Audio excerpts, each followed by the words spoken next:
You think you can walk into a Hells Angels garage and decorate our bikes? The laughter hit her like a wall. 68 men, every single one of them staring. And Madison Blake, 22 years old, paint still drying on her hands, didn't flinch. She didn't run. She didn't apologize. She unzipped her portfolio, laid it on that grease-stained table, and said 7 words nobody in that room would ever forget. Give me one bike. I'll prove it. If this story moves you, subscribe, stay until the end, and drop the name of your city in the comments. I want to see how far this story travels. The side door of the Hells Angels Riverside chapter garage had not been opened by a stranger in 11 years. The last person who tried a repo man from a dealership 40 minutes north left without his clipboard, without his car, and reportedly without much dignity either. The story had circulated through 3 counties. Nobody tested that door anymore. So when it swung open on a Tuesday afternoon in late October, every head in the building turned. The garage held 68 men that day. Some were working, some were talking, some were doing what bikers do in garages, drinking coffee, arguing about carburetors, reliving stories that got a little bigger every time they were told. The air smelled like motor oil and cigarette smoke and something metallic that never quite went away, no matter how many times the floor got swept. The sound of the door, the specific creak of its hinges, was the kind of sound that made men reach for things without thinking about it. Hands moved, eyes locked onto the entrance. And then they saw her. A young woman, blonde hair pulled back loosely, a worn canvas bag hanging from one shoulder. Paint on her fingers, not a little paint, the kind of paint that meant she'd been actually working for hours before she got here. She was wearing jeans and a faded jacket, and she was carrying, of all things, a paintbrush tucked behind her ear like a pen. She was 22 years old. She looked about 17. The garage went completely silent. Not the polite kind of silence, the dangerous kind, the kind that comes right before something happens and nobody's sure yet which direction it's going to go. She stepped onto the concrete floor, and she didn't hesitate. That was the first thing people would remember later, that she didn't hesitate. Most people walking into a room full of 68 Hells Angels would have at least slowed down, would have scanned for exits, would have reconsidered every decision that led them to that moment. Madison Blake walked in like she had an appointment. Jack Ryder Collins was standing near the back of the room beside a partially disassembled engine block. He was 55 years old, 6'2", with a gray beard that had been growing since before this young woman was born. He had spent 3 decades as chapter president. He had seen confrontations, negotiations, threats, and genuinely terrifying situations that he did not discuss in polite company. He looked at the young woman standing in his garage. He looked at the paintbrush behind her ear.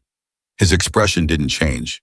That was something he had trained himself to do, keep the face neutral while the mind worked. Read the situation. Don't react until you understand what you're reacting to. What he saw was not aggression. What he saw was not someone who had stumbled through the wrong door. What he saw was someone who had walked through the right door on purpose, knowing exactly where they were.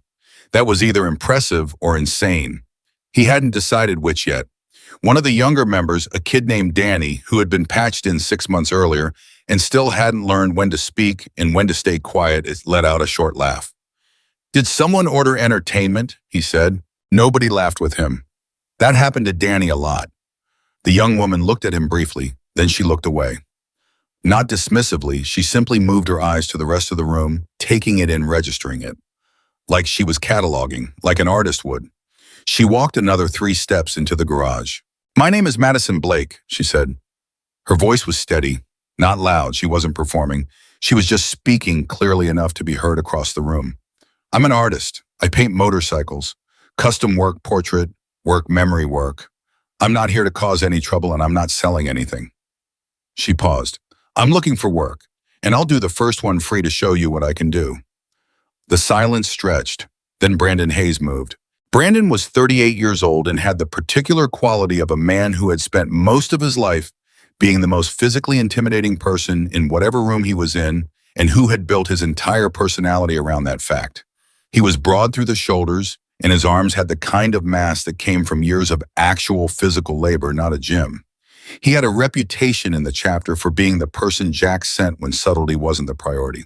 He walked toward her slowly, deliberately, the way someone walks when they want you to understand that every step is a choice they're making. He stopped about 4 feet away and looked at the paintbrush behind her ear. You think, he said very quietly, that you can walk into a Hell's Angels garage. He let that sit for a second. And decorate our bikes. Madison met his eyes. I don't decorate, she said. I paint. The distinction landed in the room like a coin dropped on tile. Brandon stared at her for a long moment. Then he looked back at the room at the 67 other men watching this exchange and he let out a laugh. Not a warm one. She doesn't decorate, he repeated loud enough for everyone. She paints. The laughter came. Not cruel exactly, but not kind either. The kind of laughter that was really a test. That was really a question. Are you going to fall apart right now? Madison didn't fall apart. She unzipped her canvas bag. She didn't rush it. She didn't make a production of it. She simply opened the bag and removed a portfolio, the kind that folds flat held together with 2 elastic bands, and she walked to the nearest workbench and set it down. Can I show you something? She said. She wasn't asking permission, not exactly. It was more like an invitation, the tone of someone who had something real to offer and was simply offering it. Nobody said no. She unfolded the portfolio. The first page was a motorcycle tank, a custom piece painted in deep burgundy and black with an eagle that seemed to be emerging from the metal itself rather than sitting on top of it. The feathers had individual texture. The eye had a specific quality, not just detail, but something behind the detail. Some sense of intent. Nobody spoke. She turned the page. The second piece was different. A full motorcycle, a Harley older model painted in dark blue with a highway scene that wrapped around the tank and the fenders. But the highway wasn't empty. There were figures on it. A man on a motorcycle in the foreground, and in the distance, barely visible, rendered in the kind of fine strokes that you had to look at carefully to even see a child on a bicycle waving. Frank Dawson, who was standing 6 feet to Madison's left, went very still. Frank was 51. He had lost his son 3 years earlier. Car accident on a Thursday morning, the specific cruelty of it being that his son had been on his way to Frank's garage to help him with a project they had been working on together. Frank had talked about it exactly once at a chapter meeting and then never again. But the men who'd been in that meeting remembered his face. They remembered the specific quality of his voice when he said his son's name. Frank was looking at the painting of the man on the motorcycle and the child in the distance. He hadn't moved in 30 seconds. Madison turned to the next page. This one was a portrait, not a motorcycle, a person, an older man, maybe 60, sitting on a bike that wasn't running, his hands resting on the handlebars and his eyes looking at something that wasn't in the frame. The painting had the quality of a memory, not perfect, not sharp-edged, but real in the way that memories are real. Emotional, accurate in the ways that matter. Who is that? One of the men asked. My father, Madison said. I painted it 2 months after he died. The room changed. It was subtle, nothing anyone could have pointed to, but the temperature of the air shifted somehow. The kind of shift that happens when a room full of people simultaneously updates their understanding of who they're looking at. Brandon Hayes, who had been leaning against a workbench with his arms crossed and the expression of a man waiting for a reason to stop pretending to be interested, looked at the portrait of the father on the motorcycle, his arms uncrossed. Not dramatically, not all at once. But they uncrossed. Jack Ryder had crossed the room during the portfolio viewing. He hadn't made a show of it. He'd simply moved gradually until he was close enough to see. He was looking at the portrait now. What happened to him? Jack asked. His voice was neutral. Not cold, just careful. The way you speak when you're asking a real question and you actually want the answer. Heart, Madison said, 6 months ago. She looked at the portrait for a second. He was a motorcycle mechanic, painter. He taught me both. She looked up at Jack. He used to say that every machine has a story, that the job wasn't to put something pretty on metal. The bond was to find the story that was already there and bring it out where people could see it. Jack held her gaze for a moment. Then he looked at the portfolio, at the eagle that seemed to breathe, at the highway that seemed to go somewhere real, at the father's hands on the handlebars. You painted all of these yourself, he said. It wasn't quite a question. Yes, sir. On actual bikes, not canvas. On actual bikes. Canvas is just where I practice. Brandon was still looking at the father portrait. He had the expression of a man who had been ready to say something cutting and had forgotten what it was. How long have you been doing this? He asked. His voice was different now. Not warm.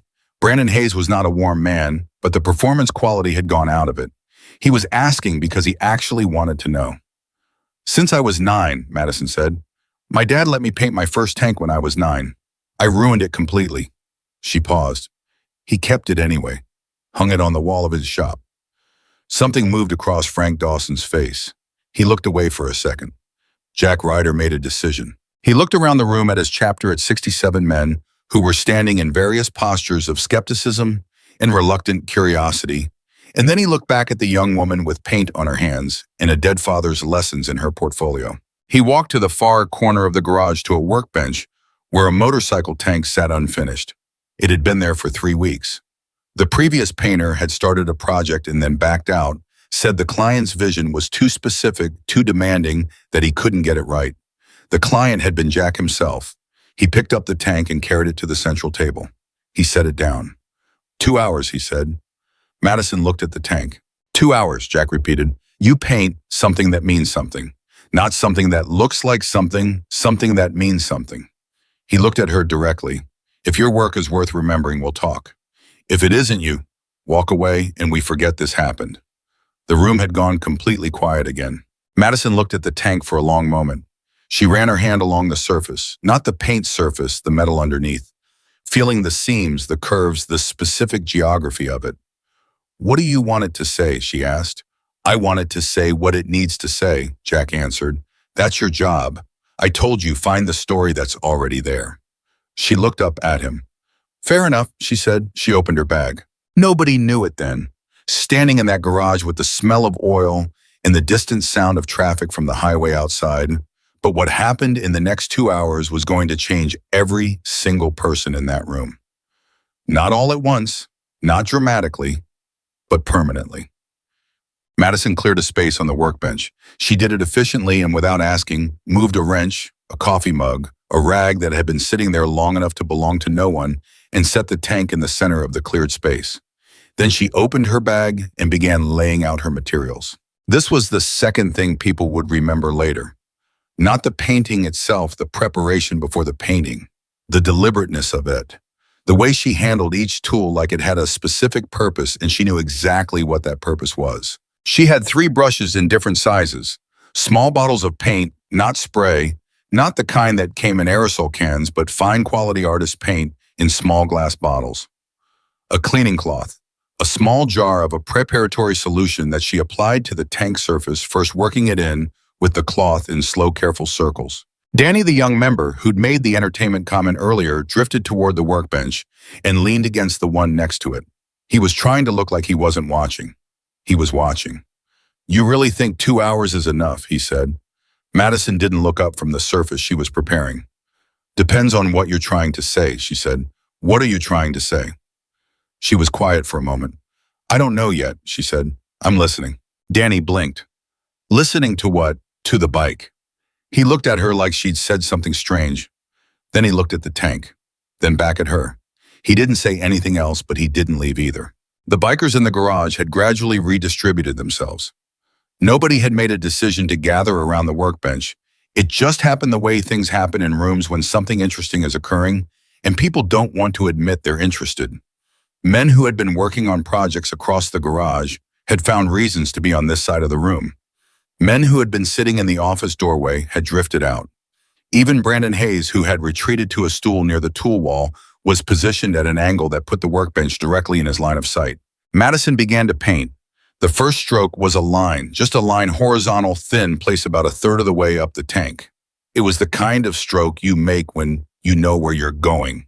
Not tentative, not exploratory, deliberate. What is that? Someone asked. A road, Madison said. She kept painting. The line became a road.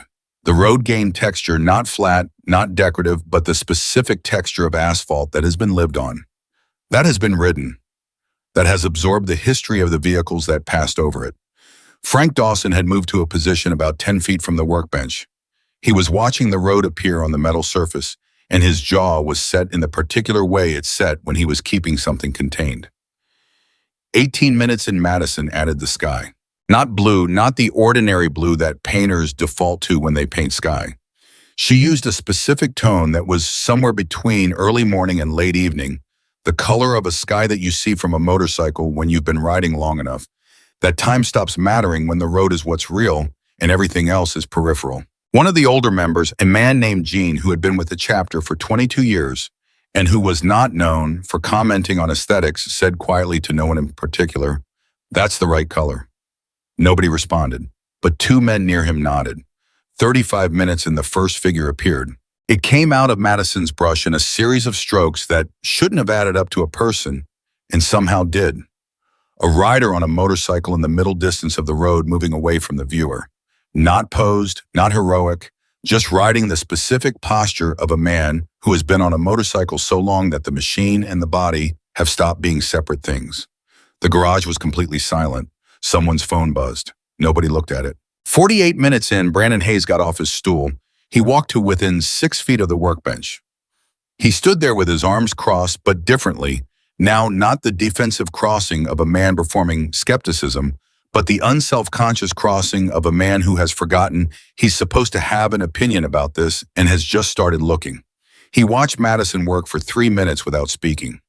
Then he said, "My dad rode." He didn't say it to anyone. He just said it, like he'd been holding it and it had gotten too heavy. Madison kept painting, but she said, "What kind of bike was Sportster 79? Did he teach you a pause? Do you still ride his?" A longer pause. He still has it.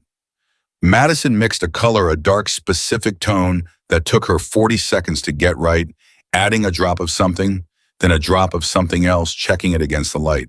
"The good ones stay," she said quietly. "The bikes, I mean. They outlast almost everything." Brandon said nothing, but his arms uncrossed. He pulled up a stool and sat down, 3 feet from the workbench, watching. At the 1 hour mark, Jack Ryder came to look. He stood behind Madison and he looked at the tank, and he was quiet for a long time. The road was there, the sky was there, the rider was there, and Madison was adding something new, something in the foreground, something that the viewer was seeing from a pair of hands on handlebars. Your hands, you were the viewer, and you were riding too, and in the distance, the other rider was there, and the road between you and him was simultaneously very short and very long. Jack Ryder put his hands in his pockets. He looked at the painting for a long time. He said nothing. Madison kept working. At 1 hour and 22 minutes, Frank Dawson walked to the far side of the garage. He stood near the back wall for a while. Gene drifted over to him and stood nearby, not saying anything. The specific companionship of men who have known each other long enough that proximity is enough. At 1 hour and 44 minutes, Madison added the last element. It was small, easy to miss. In the very top corner of the tank, barely visible against the sky, a bird. A hawk maybe, or an eagle, not rendered in detail, suggested. The kind of mark that made you wonder if it was there at all until you looked more carefully and realized it had been there the whole time, that you'd simply been looking at the road. She set her brush down. She stepped back. She said, "I'm done." The garage was silent. Jack came forward and looked at the tank from 3 feet away, then 2 feet. Then he crouched slightly and looked at it from the side the way you look at a painting when you want to understand the layers. He stood up. He looked at Madison. He looked back at the tank. Brandon Hayes was standing next to him now, and the two of them looked at the painting together for a long moment. The road and the sky and the rider and the hands and the bird in the corner and the specific quality of the light that Gene had identified as right. Brandon cleared his throat. He said, "Who taught you?" Madison looked at him. She looked at the tank. She looked at the worn-out portfolio sitting on the workbench beside her materials, with the portrait of the older man with his hands on the handlebars and his eyes looking at something outside the frame. "My father," she said. The word landed in the room with a specific weight. Not just the word, the context of it. The father who was gone. The father who had spent years teaching her that machines carry stories. The father whose hands she had painted from memory. The father who had kept her ruined first tank on the wall of his shop because it was hers, because she had made it, because the work itself mattered regardless of whether it was perfect. The father who had told her 6 months ago, in what turned out to be one of their last real conversations, "Your hands can create something nobody can destroy." And here she was in a Hells Angels garage with 68 men staring at her and at the motorcycle tanks she'd just painted, in 1 hour and 44 minutes, proving him right. Frank Dawson came back from the wall.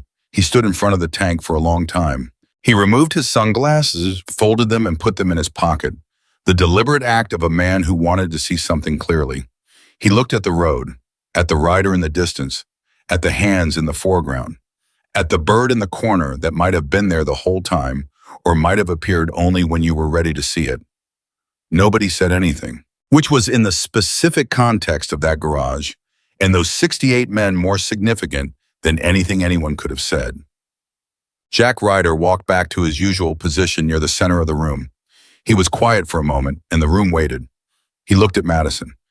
"You said your father passed 6 months ago." "Yes." "And before that, how long were you working together, I mean? How long did he teach you?" Madison thought about this for a second, not because she didn't know the answer, because she was measuring it properly. 13 years, she said. "I was 9 the first time. I'm 22 now." 13 years. "Yes." Jack nodded slowly. He looked around at the men in his chapter. He looked at the tank on the workbench.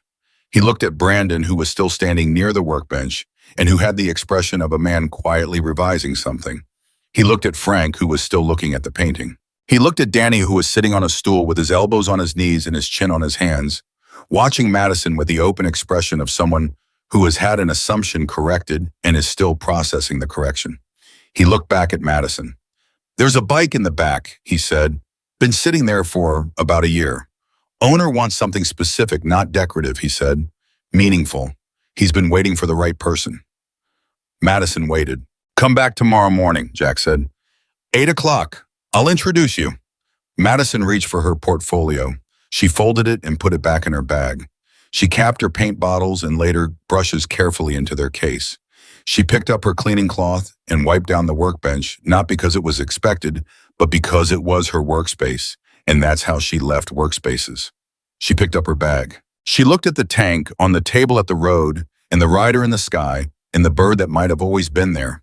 She looked at Jack. 8 o'clock, she said. She walked back to the side door, the same door she'd opened 2 hours ago when the whole garage had turned around and the silence had gone dangerous, and a young kid named Danny had asked if someone had ordered entertainment. She pushed it open. The afternoon light came in for a moment. Then the door closed behind her. The garage stayed quiet. Brandon Hayes looked at the motorcycle tank for another long moment. Then he said to no one in particular, which from Brandon was approximately the equivalent of a standing ovation. Gene, who had been with the chapter for 22 years and who was not known for editorial commentary, looked at the door where Madison had exited and then looked at Jack. "Good call," he said. Jack didn't respond.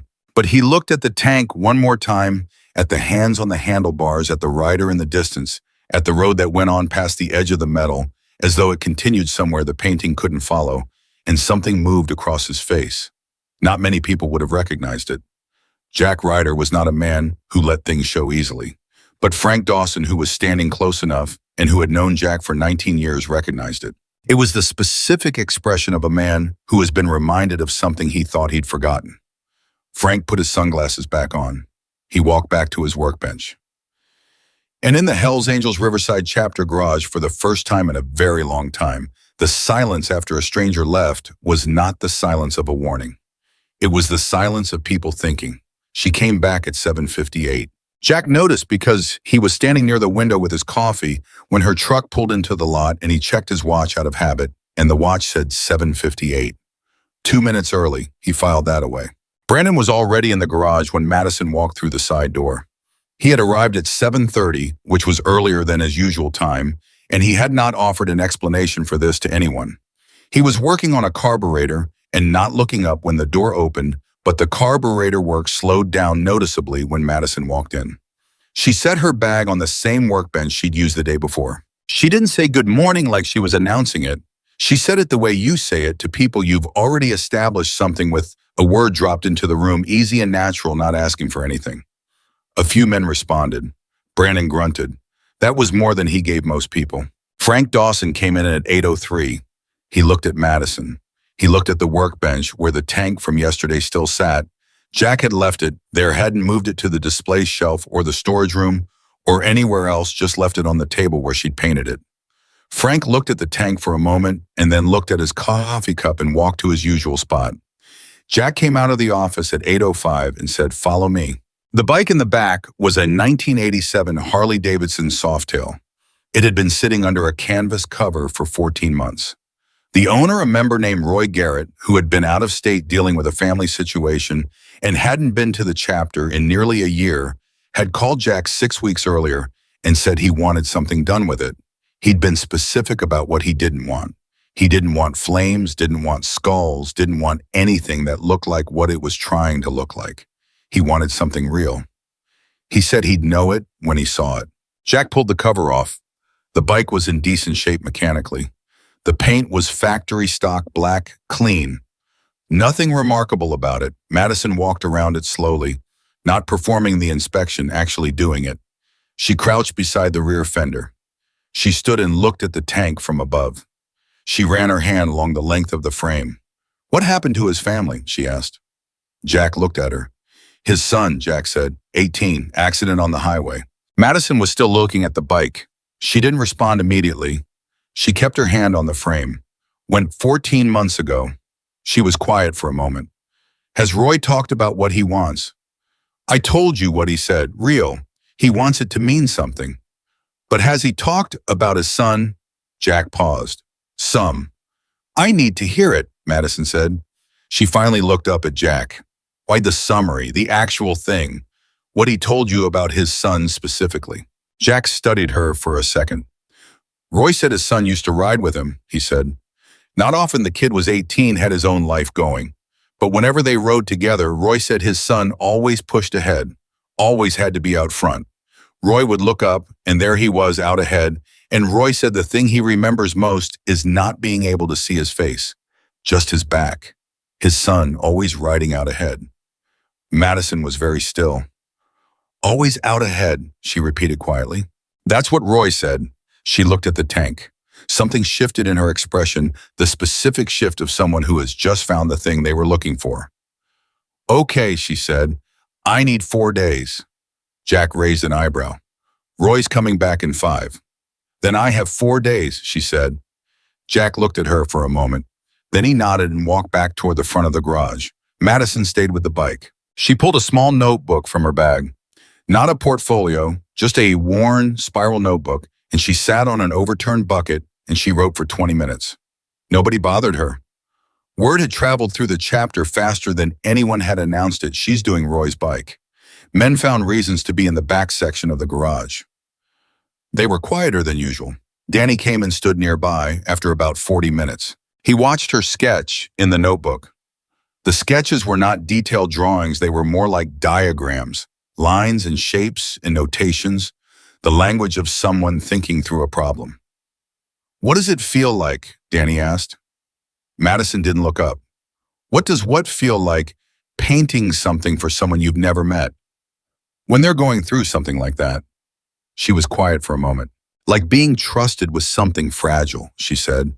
"The kind of fragile that doesn't look fragile from the outside." Danny thought about that. He sat down on an empty crate. "My grandfather rode," he said. "He died when I was 12. I never told anyone in the chapter because I figured they'd think I was just..." He stopped. "I don't know. Trying to seem like I belonged." Madison looked up at him for the first time. "Did you belong?" she asked. He blinked. "What? Before your grandfather? Did you belong before you knew he rode?" Danny was quiet. "Yeah," he said. "I think so." "Then you weren't trying to seem like anything," she said. "You were just carrying 2 things at once and only showing one of them." Danny didn't respond for a long time. Then he said quietly, "Yeah, that's exactly what it was." Madison went back to her notebook. Danny stayed on the crate for another hour, not saying anything, watching her work through the design in her sketches. He would tell people later, much later, after all of it had happened, that the hour he spent sitting on that crate, watching her plan a painting for a grieving father he'd never met, was one of the most clarifying hours he had spent in the chapter. He couldn't explain why. He just knew that something about watching someone take grief seriously, treat it with precision and care and actual thought, made him understand what the chapter was supposed to be about in a way that 3 years of membership had not quite managed to teach him. Brandon Hayes came to the back section at mid-morning. He pretended he needed a specific wrench from the tool chest near the back wall. He spent 4 minutes finding the wrench. The tool chest was not that complicated. He glanced at Madison's notebook. He saw the rough sketch. A motorcycle in the distance moving away. Behind it, another motorcycle closer to the viewer looking after the one ahead. The specific visual of one rider watching another ride out in front. Brandon's jaw tightened. He found the wrench. He stood there for a second. Then he said without looking at Madison directly, "Roy's going to need a minute when he sees it." Madison kept writing in her notebook. "I know," she said. Brandon walked away. At 12:30, Jean brought Madison a cup of coffee without asking if she wanted one. He set it on the corner of the workbench nearest to her and walked away. Madison looked at the coffee and then looked at Jean's retreating back and said, "Thank you." Jean waved a hand over his shoulder without turning around, the gesture of a man who does not require acknowledgement for basic human decency. She started the first layer of primer that afternoon. The work was methodical. She mixed the preparatory coat carefully and applied it in long, even strokes, building the base before any color touched the metal. 3 men watched her do this without speaking. The primer was not visually interesting. It was gray and flat and unremarkable. But she applied it with the same focus she'd given to every stroke of the finished painting the day before. And the men watching understood, in the way you understand things you've learned through physical work yourself, that this was not separate from the painting. This was the painting, the invisible layer that everything else would stand on. By 4 o'clock, the base was done. She covered the tank with a clean cloth and began cleaning up her workspace. Jack came back to the work area. He stood near the bike for a moment. "Same time tomorrow," he said. 7:30, she said. "I need more time tomorrow." He nodded. Then he said without particularly leading up to it, "Where are you from, Madison?" She stopped packing her brushes for a second. "Here," she said. "Riverside, born here, mostly raised here." She paused. "My dad's shop was on Magnolia. He had it for 18 years. Jack went still. "Blake's Motorcycles," he said. Madison looked at him. "You knew it," she said. "Tom Blake," Jack said quietly. "Tom Blake was your father." The garage, or at least the section of it near the back where 3 men were still working and pretending not to listen, went very quiet. "You knew him," Madison said. "It was not a question." "He worked on 2 of my bikes," Jack said, 14 years ago, maybe 15, before we had our own mechanic on chapter. I used to bring them to his shop. He paused. He was looking at Madison with a different expression now, not recalibrating exactly but expanding, like a photograph developing. "He was the best mechanic I ever paid for work," he said, and he talked about his daughter. Madison's hands had gone still on her brush case. "He talked about her like she was—" Jack stopped. He was not a man who reached for words carelessly, and he was reaching for the right one. "Like she was the most important project he'd ever worked on," he said finally, "and everything else was just practice." The silence stretched. Madison looked down at her brush case. She closed it slowly. She picked up her bag. When she looked up again, her eyes were bright, but her expression was steady, the specific steadiness of someone who has had a lot of practice holding things together in public. "He never told me he knew you," she said. "I don't know that he would have," Jack said. "Tom was private about the bikers he respected. He didn't advertise it." "No," she said softly. "He wouldn't have." She picked up her bag. 7:30, she said. 7:30. Jack agreed. She walked to the side door. She pushed it open. This time 3 men looked up as she left. Not with the suspicion of yesterday, with the particular attention of people watching someone they have started without quite deciding to care about. The door closed. Jack stood where he was for a long moment. Brandon appeared from somewhere near the tool chest, the wrench he'd retrieved 2 hours ago somehow back in his hand. "Tom Blake," Brandon said. "Yeah," Jack said. "I remember that shop." Brandon was quiet for a second. "He had a painting on the wall, above the tire rack. Big one. Eagle with the wings spread." "That was hers," Jack said. "He told me. His daughter painted it. She was 11. Brandon looked at the covered motorcycle tank. He looked at the door where Madison had exited. He said, again, but differently. The next morning she arrived at 7:27. She went straight to the back section. The canvas was already off the tank. Jean had taken it off at 7:15 before she arrived, which was a small gesture, but specific in the way that small, specific gestures are in places where people don't often make gestures at all. She started the color work.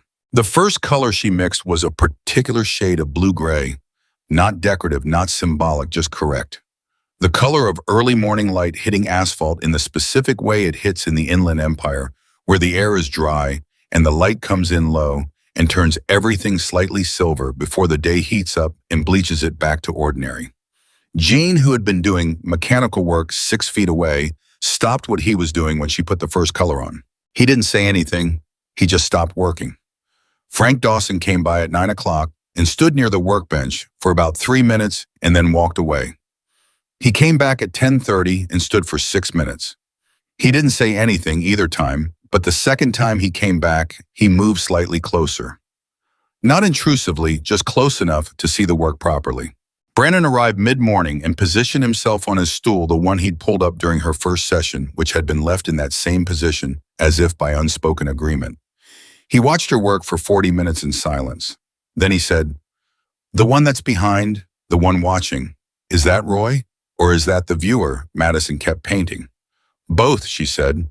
Brandon thought about that. "So whoever's looking at the bike is also in the painting," he said. "Yes." He was quiet again.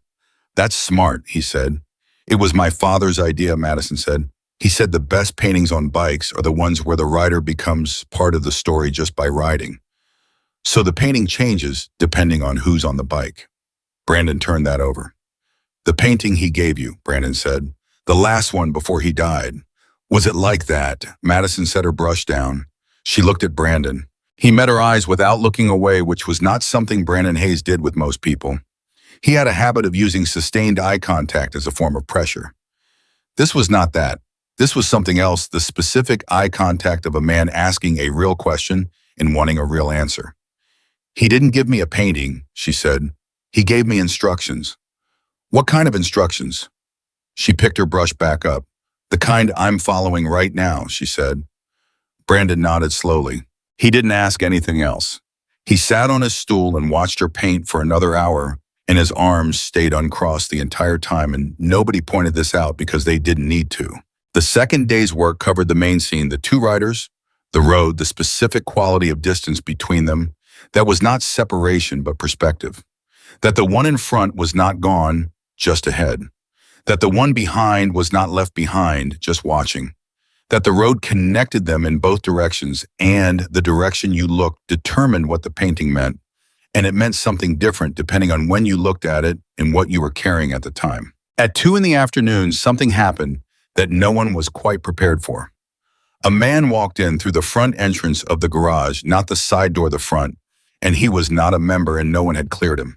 He was tall, maybe 45, in a dress shirt with the sleeves rolled up, and he was carrying a leather portfolio that was much more expensive looking than Madison's worn canvas one. 2 members moved to intercept him immediately. He held up his hand and said his name was Harris, and he was looking for the young artist he'd heard she was doing custom work here, and he represented a client who was very interested. Jack came out of the office. The man named Harris explained fluently and efficiently that he represented a motorcycle accessories company, Apex Customs, out of Los Angeles, and that his client had seen photographs of Madison's work that had been circulating on a motorcycle enthusiast forum online.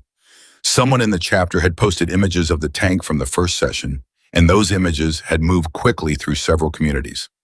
His client was very interested in discussing a licensing arrangement. Jack listened to all of this. He looked at Harris. "She's working," he said. "I can wait," Harris said. "She's working," Jack repeated. "And this isn't a gallery. Come back when she's ready to talk." Harris opened his mouth. One of the members near him, a large man named Carver, who did not have to do much to communicate that the conversation was over, stepped slightly closer. Harris left a business card and departed. Jack took the business card to the back section where Madison was working.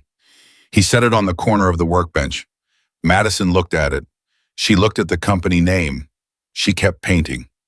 "You know them?" Jack asked. "No," she said. "You want to talk to them?" She was quiet for a moment. "Not yet," she said. Jack nodded. He picked up the card and walked back to the office. But something about the visit sat in the room after Harris left. A faint change in atmosphere, like the air pressure shift before weather comes.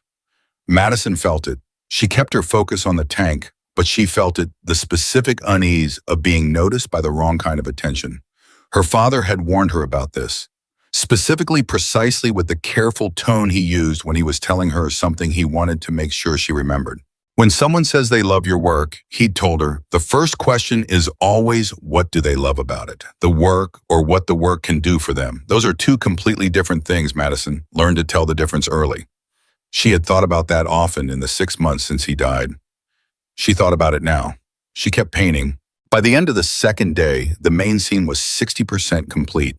She covered it again and cleaned her workspace and said goodnight to the 4 men still in the garage, and each of them said goodnight back, which was something. Brandon said it without the grunt. That was progress. The third day was the detail work. This was the part of the process that other painters sometimes skip, the layer of small strokes and fine adjustments that most people never consciously noticed, but that everyone felt. The difference between a painting that looked like something and a painting that felt like something. It was slow. It required a smaller brush and a steadier hand, and the specific patience of someone who understood that the invisible work was the most important work. Danny came and sat on his crate again. He'd made it a habit now. He showed up in the morning, did his chapter work, and then found time to come to the back section and sit near Madison's workbench. He didn't talk much during these sessions. He watched. At mid-morning of the third day, he said, "Can I ask you something personal?" "You can ask," Madison said. "When did you know this was what you were supposed to do, like really know?" She was adding detail to the shadow rider, the one in the distance, the one who was out ahead. Fine strokes that gave the shadow depth without making it solid. The suggestion of a person who was there enough to matter, but not so there that you could quite hold on to them. "I was 13, she said. "There was a man who came to my dad's shop. He had a bike that had belonged to his wife. She died the year before. He wanted something painted on it, but he couldn't explain what. He kept starting sentences and not finishing them. My dad talked to him for 2 hours, just talked. And then he called me in and said, 'You know what to paint.' And I did know." She paused. "I don't know how to explain that. I just knew. The same way you know a word in a language you didn't think you spoke." Danny was quiet. "What did you paint?" he asked. "Her hands," Madison said. She'd been a gardener. Her husband said that every time he closed his eyes and tried to picture her, what he saw was her hands in the dirt. She kept working. "I painted her hands on the tank, reaching down towards something that was just out of frame, like she was still tending something, still working." The back section of the garage was very quiet. Frank Dawson, who had been pretending to inventory a parts shelf 6 feet away, had stopped moving. Danny's voice when he found it was careful. "What did the man say when he saw it?" "He didn't say anything for a long time," Madison said. "And then he said, 'That's her.' And my dad looked at me and he nodded once." She paused. "That was better than anything anyone has ever said about my work." Frank put down the part he was holding. He walked away quietly. Jean watched him go and looked at Madison and then looked away. The detail work took most of the third day. By 4 o'clock, Madison had reached the final element, the small, almost invisible detail that she added last to everything she painted. Not a signature in the conventional sense, but something specific to her father. He had started the practice, and she had continued it in every painting. Somewhere in the composition, there was a small mark. Not hidden exactly, just subtle, a detail that required looking to find. He'd called it the proof of care, the idea that if you look closely enough, you'd find evidence of the full attention that had gone into the work. On Roy's tank, the mark was in the shadow of the lead rider. In the rider's shadow on the road, if you looked at exactly the right angle, in exactly the right light, there was the faint suggestion of a hand. Open, palm up, not grasping, not waving, just open, like an offering or a greeting or a goodbye that wasn't final. Jean, who had come to look at the nearly finished work, stared at that section of the painting for a long time. "What is that?" he said finally. "What do you see?" Madison asked. He looked again. "A hand," he said. "Whose?" He thought about it. "The kid's," he said finally. "Roy's son." He looked at Madison. "Isn't it? It's whoever Roy needs it to be," she said.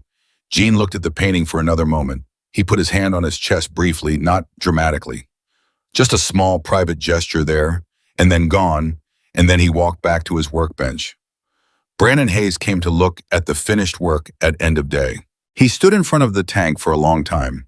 He didn't speak for 3 minutes. Madison timed it more or less because she was cleaning her brushes and the silence was specific and she wanted to let it be what it was. Finally, he said, Roy's going to decree to him. I know, she said. Roy doesn't cry, Brandon said. I've known Roy for 11 years. He doesn't cry. Madison looked at the painting. He will when he sees this, she said simply. Brandon looked at her. Not with the defensive skepticism of that first day. Not with the performing appraisal of a man deciding whether to be impressed.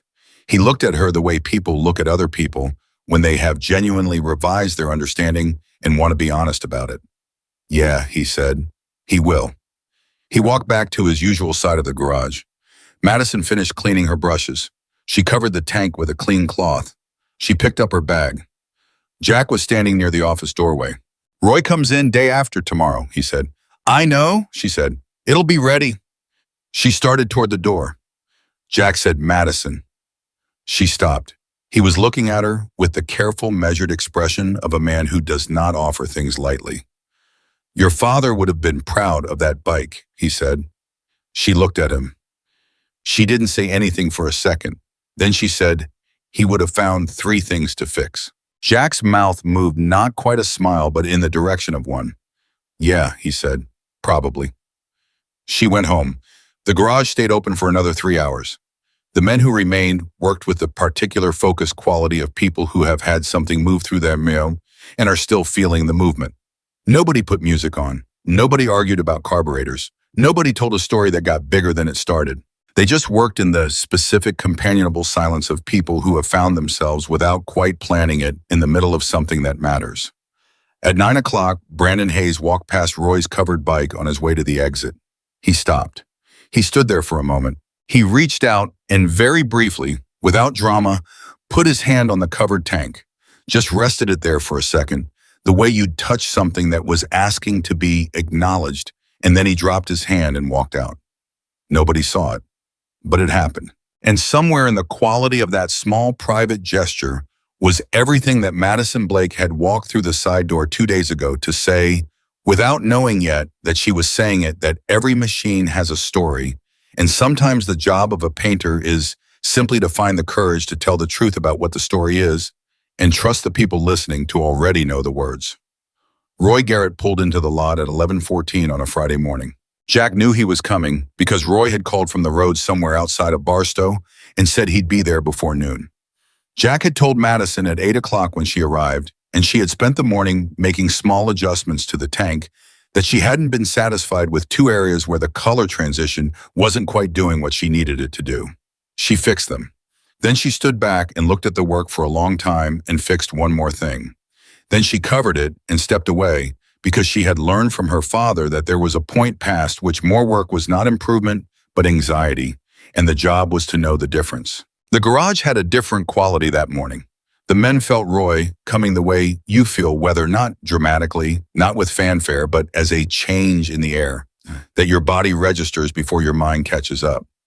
Roy had been absent for 14 months. That was a long time in a chapter where presence was everything.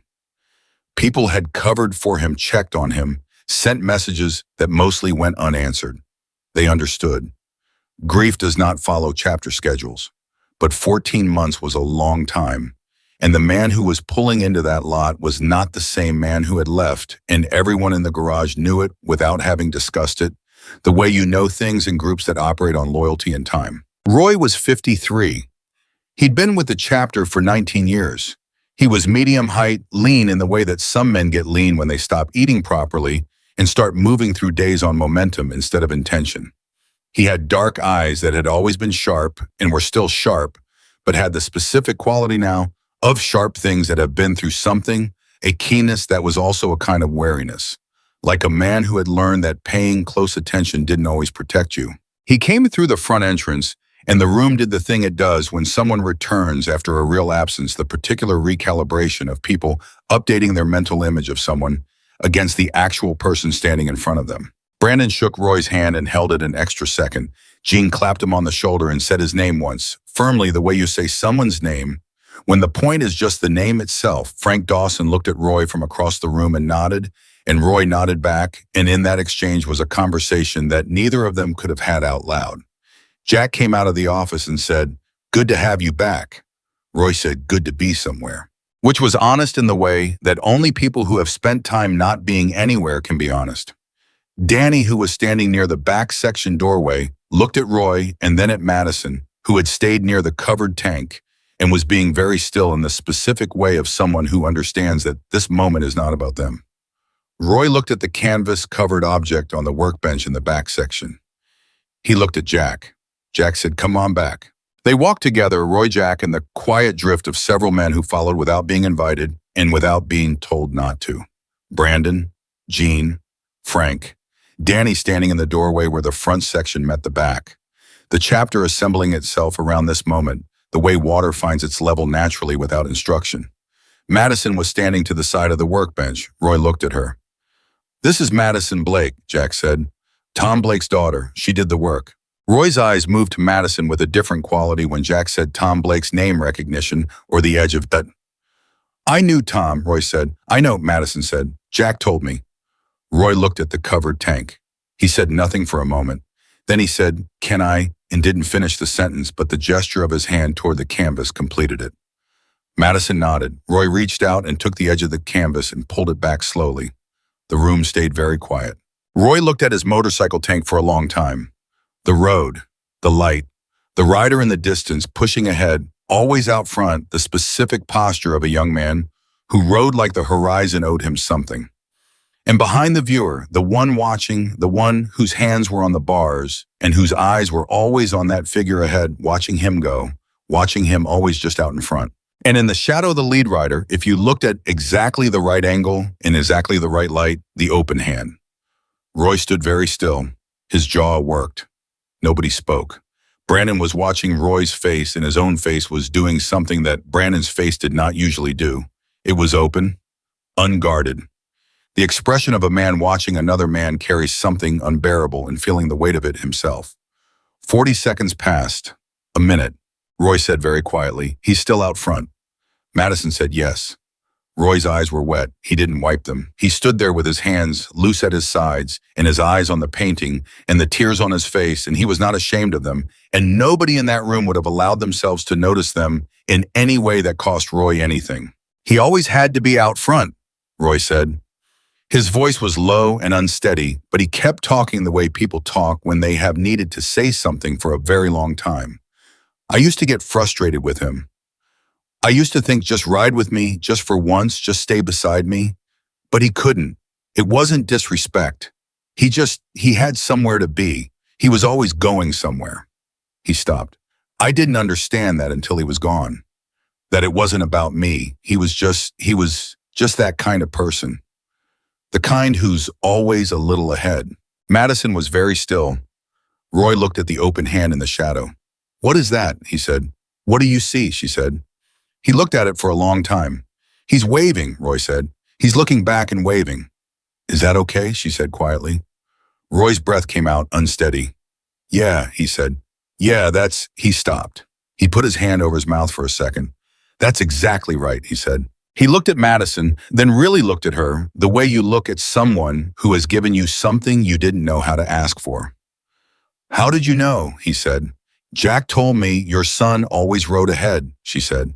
"And I thought about what it means to watch someone ride ahead, not to be left behind to watch someone go. There's a difference." Roy looked at the painting again. "There is a difference," he said, and his voice had something in it now. Not less grief, but grief with a slight shift in it, like furniture that has been moved an inch, and suddenly the room breathes differently. Nobody spoke for a while. Then Roy looked around at the men who had gathered Brandon, Gene, Frank, Danny in the doorway, and he looked at Jack and he said, "Thank you." Not for any specific thing, for everything the word could carry. Jack said, "She did the work." Roy looked at Madison. "Your father," he said, "he used to talk about you in the shop. Every time I brought a bike in, he'd find a way to mention his daughter." Madison's expression held. "What did he say?" she asked. Roy thought about it. "He said you were going to do something nobody expected," he said. "He said you had the thing that couldn't be taught. He used to say," Roy paused, recalling it carefully. "He used to say that most painters learn to put things on metal. But Madison, he said, Madison learned to take things out of it. Like the story was already in there and she just found it." The room was completely quiet. Madison looked down for a second. 1 second, no more. Then she looked up. He never told me he said that, she said. Sounds like Tom, Roy said gently. She nodded once. She picked up her brush case and her bag, and she gave Roy the space to be with his bike, because the painting was his now, and this moment was his, and her job in it was finished. She was almost to the doorway when Roy said her name. She stopped. I want to tell people about your work, he said. I want people to see this. Madison turned back. You don't have to do anything, she said. I know I don't have to, Roy said. I want to. She held his gaze for a moment. Okay, she said. She walked out. What Roy did next, he did that afternoon, sitting at a table in the chapter's back room with a cup of coffee that went cold while he typed. He posted 3 photographs of the tank to an online motorcycle forum where he'd been a member for 9 years. He wrote maybe 4 sentences about where the work had come from and who had done it. He was not a man given to long public statements. 4 sentences was for Roy an oration. By that evening, the post had been shared 47 times. By the following morning, 212. By the end of the week, the photographs had traveled to 3 different motorcycle communities, 2 general interest pages, and a photography forum where someone had cropped the image of the open hand in the shadow and posted it separately with the caption, "Look at this detail." That cropped image alone was shared over 800 times. Madison didn't know any of this at first. She didn't have accounts on those platforms. She was not a person who tracked her own presence online. She knew Roy's tank was finished, and Roy had seen it, and something important had happened in that back section of the garage, and that was what she had come to do, so she considered that chapter closed. She was wrong.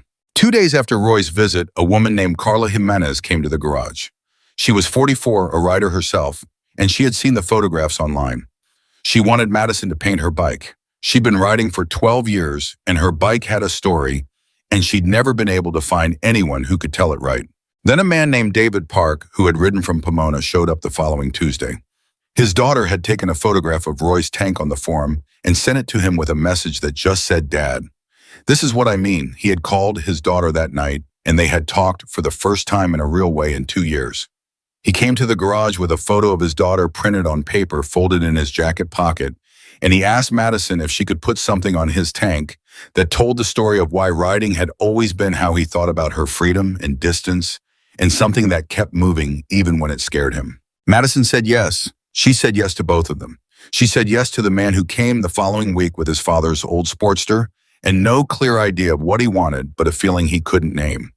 She said yes to the woman who came with her late sister's photograph and sat at the workbench and talked for 40 minutes before Madison touched a brush, because Madison always listened before she worked. The garage changed. Not in any planned way, not because anyone made a decision about it, but the work that was happening in the back section was changing the atmosphere of the front section in the way that certain things change rooms gradually, then suddenly, then you couldn't quite remember what it had been like before. Jack watched this happen. He watched it carefully. He was a man who had spent 30 years running an organization that required him to understand dynamics, how things shifted, what accelerated change, and what stabilized it, when to let something develop and when to intervene. He watched Madison's presence in the garage and what it was doing to the chapter, and he made a decision. He didn't announce the decision. He simply cleared an area in the back section, moved 2 tool chests to the wall, and brought in a work table that was wider and better lit than the one she'd been using. Madison arrived the following morning and looked at the new table. She looked at Jack. "Consider it part of the arrangement," Jack said. "We haven't talked about an arrangement," she said. "We're talking about it now," he said. "You work here. You use the space, the equipment, whatever you need. In exchange, any chapter member who wants work done, you give them the same consideration you gave Roy." Madison looked at the table again. She looked around the back section, the space that was clearly, without being stated, being made into something. "I have outside clients now," she said. "Carla Jimenez, David Park. Others." "I know," Jack said. "They can come here. The space is here. The work is the work." She was quiet for a moment. "I'm not going to do flash work," she said. "I'm not going to do flames on demand or logo reproductions. If someone comes to me, it's because they have a real story and they want it told right." "I know that," Jack said. "That's why I cleared the space." She looked at him. "Why are you doing this?" she asked. Jack was quiet for a second, not evasive, considering. He was the kind of man who didn't like being imprecise about things that mattered. Because your father did good work for this chapter for years, and nobody ever gave him anything for it, he said. And because what you're doing is the same work he did just in a different medium, he paused. And because the men in this chapter are better when there's something worth paying attention to, and your work is worth paying attention to. Madison absorbed that. She set her bag on the new table. Okay, she said. It was the same word she'd given Roy, and it carried the same weight, not casual agreement, but the specific acceptance of something being offered in good faith by someone who meant it. She started setting up. Danny appeared from the front section with a second stool. Nobody had asked him to bring a stool. He set it down beside the work table. In case you need somewhere for clients to sit, he said, when they're talking. Madison looked at the stool. Thank you, Danny, she said. Danny nodded and went back to his work. His ears were red. He was 24 years old, and he was learning in the specific way that young men learn things in environments where nobody lectures by watching what mattered and doing what he could to support it. For 3 weeks, the garage operated in this expanded mode. Madison worked 5 days. Her clients came and sat on the stool Danny had brought and talked to her while she listened. And then she painted, and the things she painted were true, in the way that true things are not perfect, not idealized, but accurate in the places that accuracy matters. Brandon Hayes stopped by every day. He didn't always say anything. Sometimes he just stood near the work table for a few minutes on his way from one part of the garage to another, but he stopped every day, without fail. One afternoon he said, "My dad finally let me come up and see his bike." Madison was working on Carla Jimenez's tank, a complicated piece involving water, because Carla's story involved the ocean and a sister who had drowned when they were teenagers, and Madison was still working out how to put water on metal in a way that was honest rather than decorative. She looked up. "How was it?" she said. "Old," Brandon said. "The bike's old. He's kept it up, but it's old." "How was your dad?" Brandon was quiet. "Old," he said again, and this time the word meant something completely different. Madison watched him. "Did you ride it?" she asked. "He let me sit on it," Brandon said. "Didn't run it, just sat on it in the garage." He paused. He put his hand on the handlebar while I was sitting on it. Didn't say anything, just stood there with his hand on the handlebar next to mine. Madison was very still. "That's everything," she said quietly. Brandon looked at her. "Yeah," he said, "I know." He walked away. Madison looked at Carla's tank for a long time before she picked up her brush again. The business card that the man named Harris had left 3 weeks earlier, the one from Apex Customs out of Los Angeles, had been sitting in the corner of Madison's work table under a glass jar she used to hold brushes. She had not called the number. She had not thrown the card away. She had let it sit. Then a second card arrived. This one wasn't left by Harris. It was mailed to the garage, a formal envelope, good paper with the Apex Customs logo on it. Jack brought it back to Madison's work table and set it beside the first card without comment. She opened the envelope. The letter inside was professionally worded and carefully friendly. It expressed Apex Customs' admiration for her work, which, had the letter noted, attracted significant attention in the motorcycle community and beyond. It outlined in general terms an interest in discussing a partnership arrangement. It mentioned with great delicacy the distinctive artistic approach that characterized her work, and noted that Apex Customs had a particular interest in the design heritage represented in her portfolio. Design heritage. Madison read that phrase twice.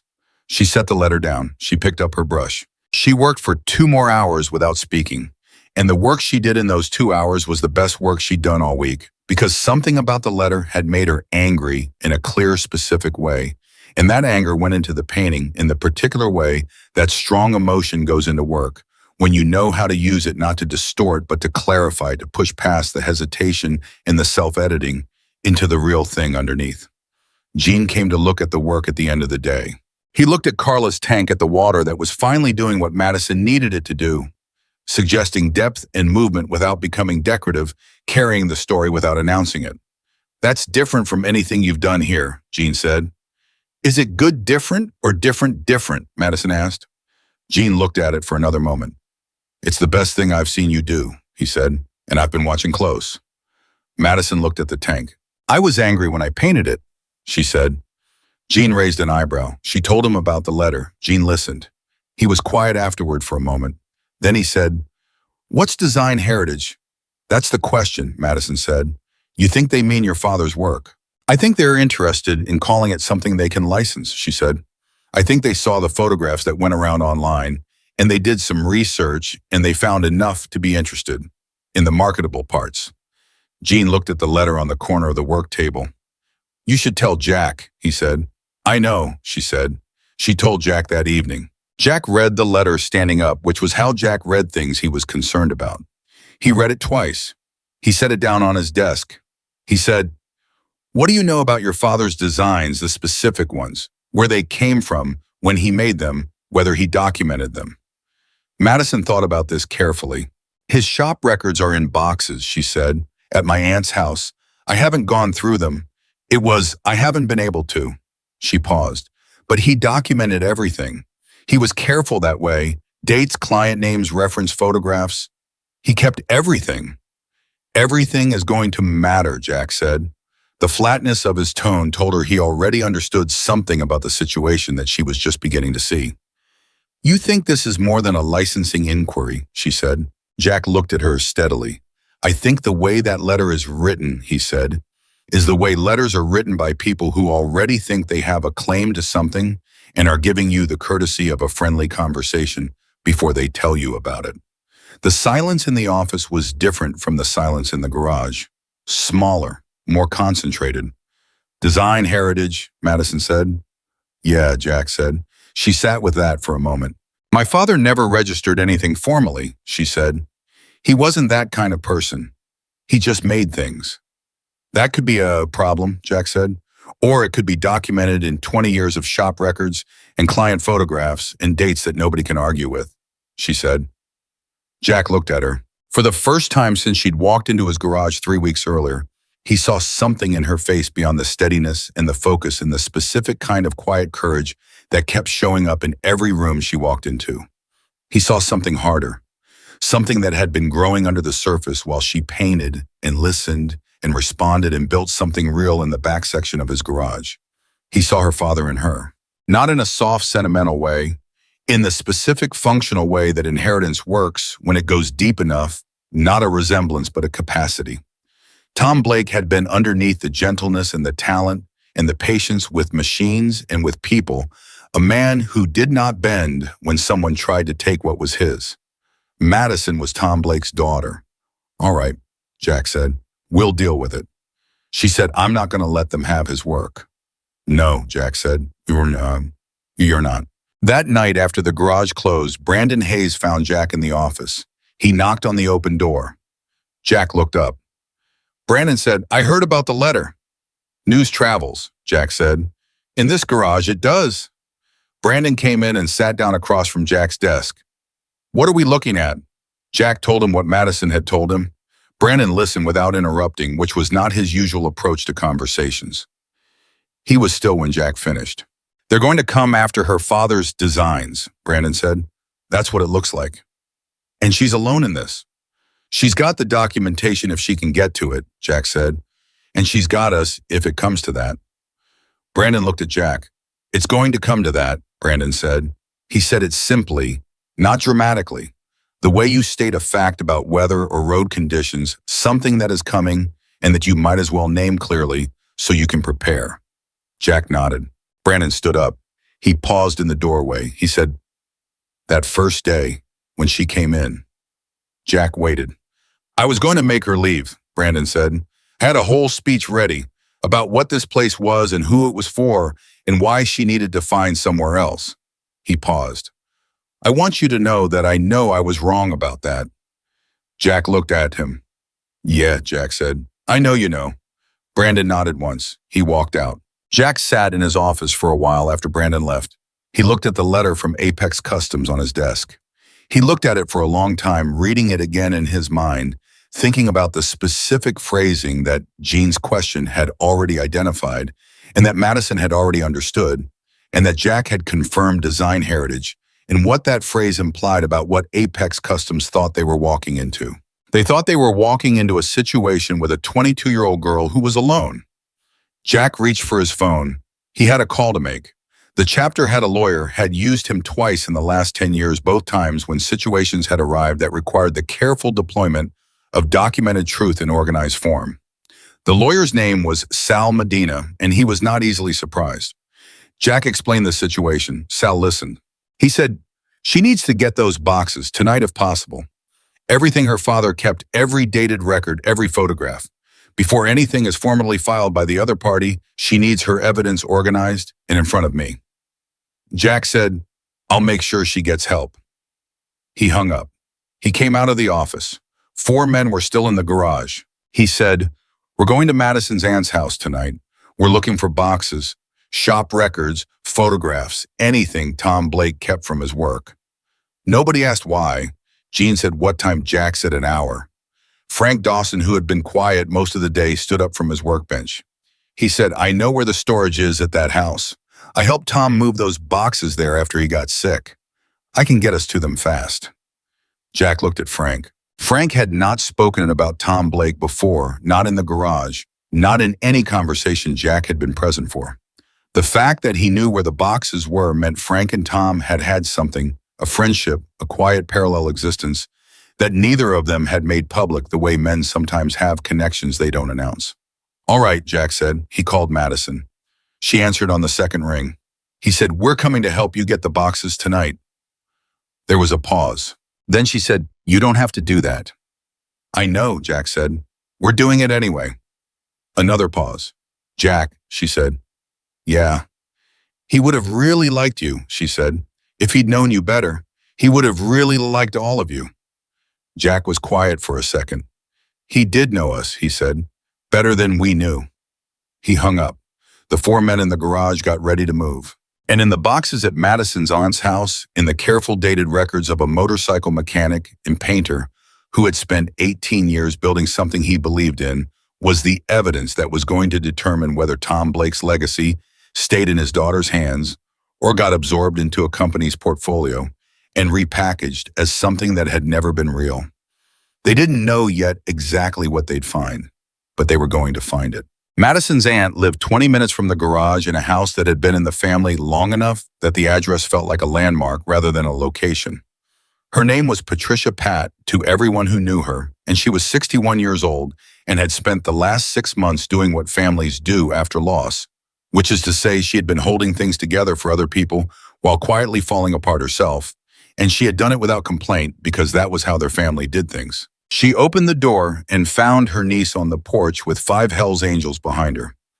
Pat looked at Madison. Madison said, "Aunt Pat, these are friends. We need the boxes from Tom's shop." Pat looked at the 5 men. She looked at Jack, who was in the front.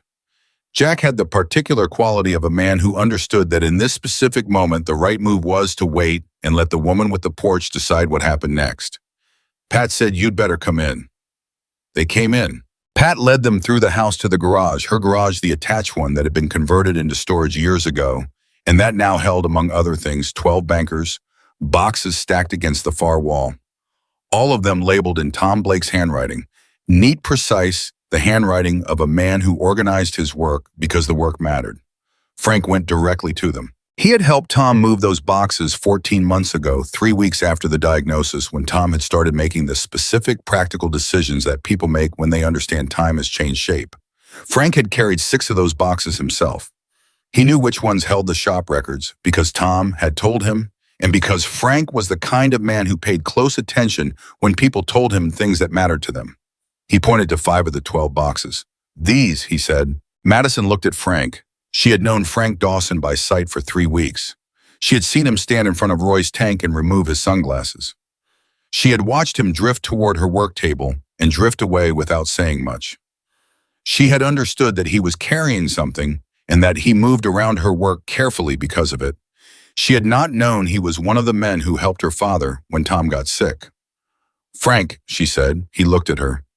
"Thank you," she said. He nodded once.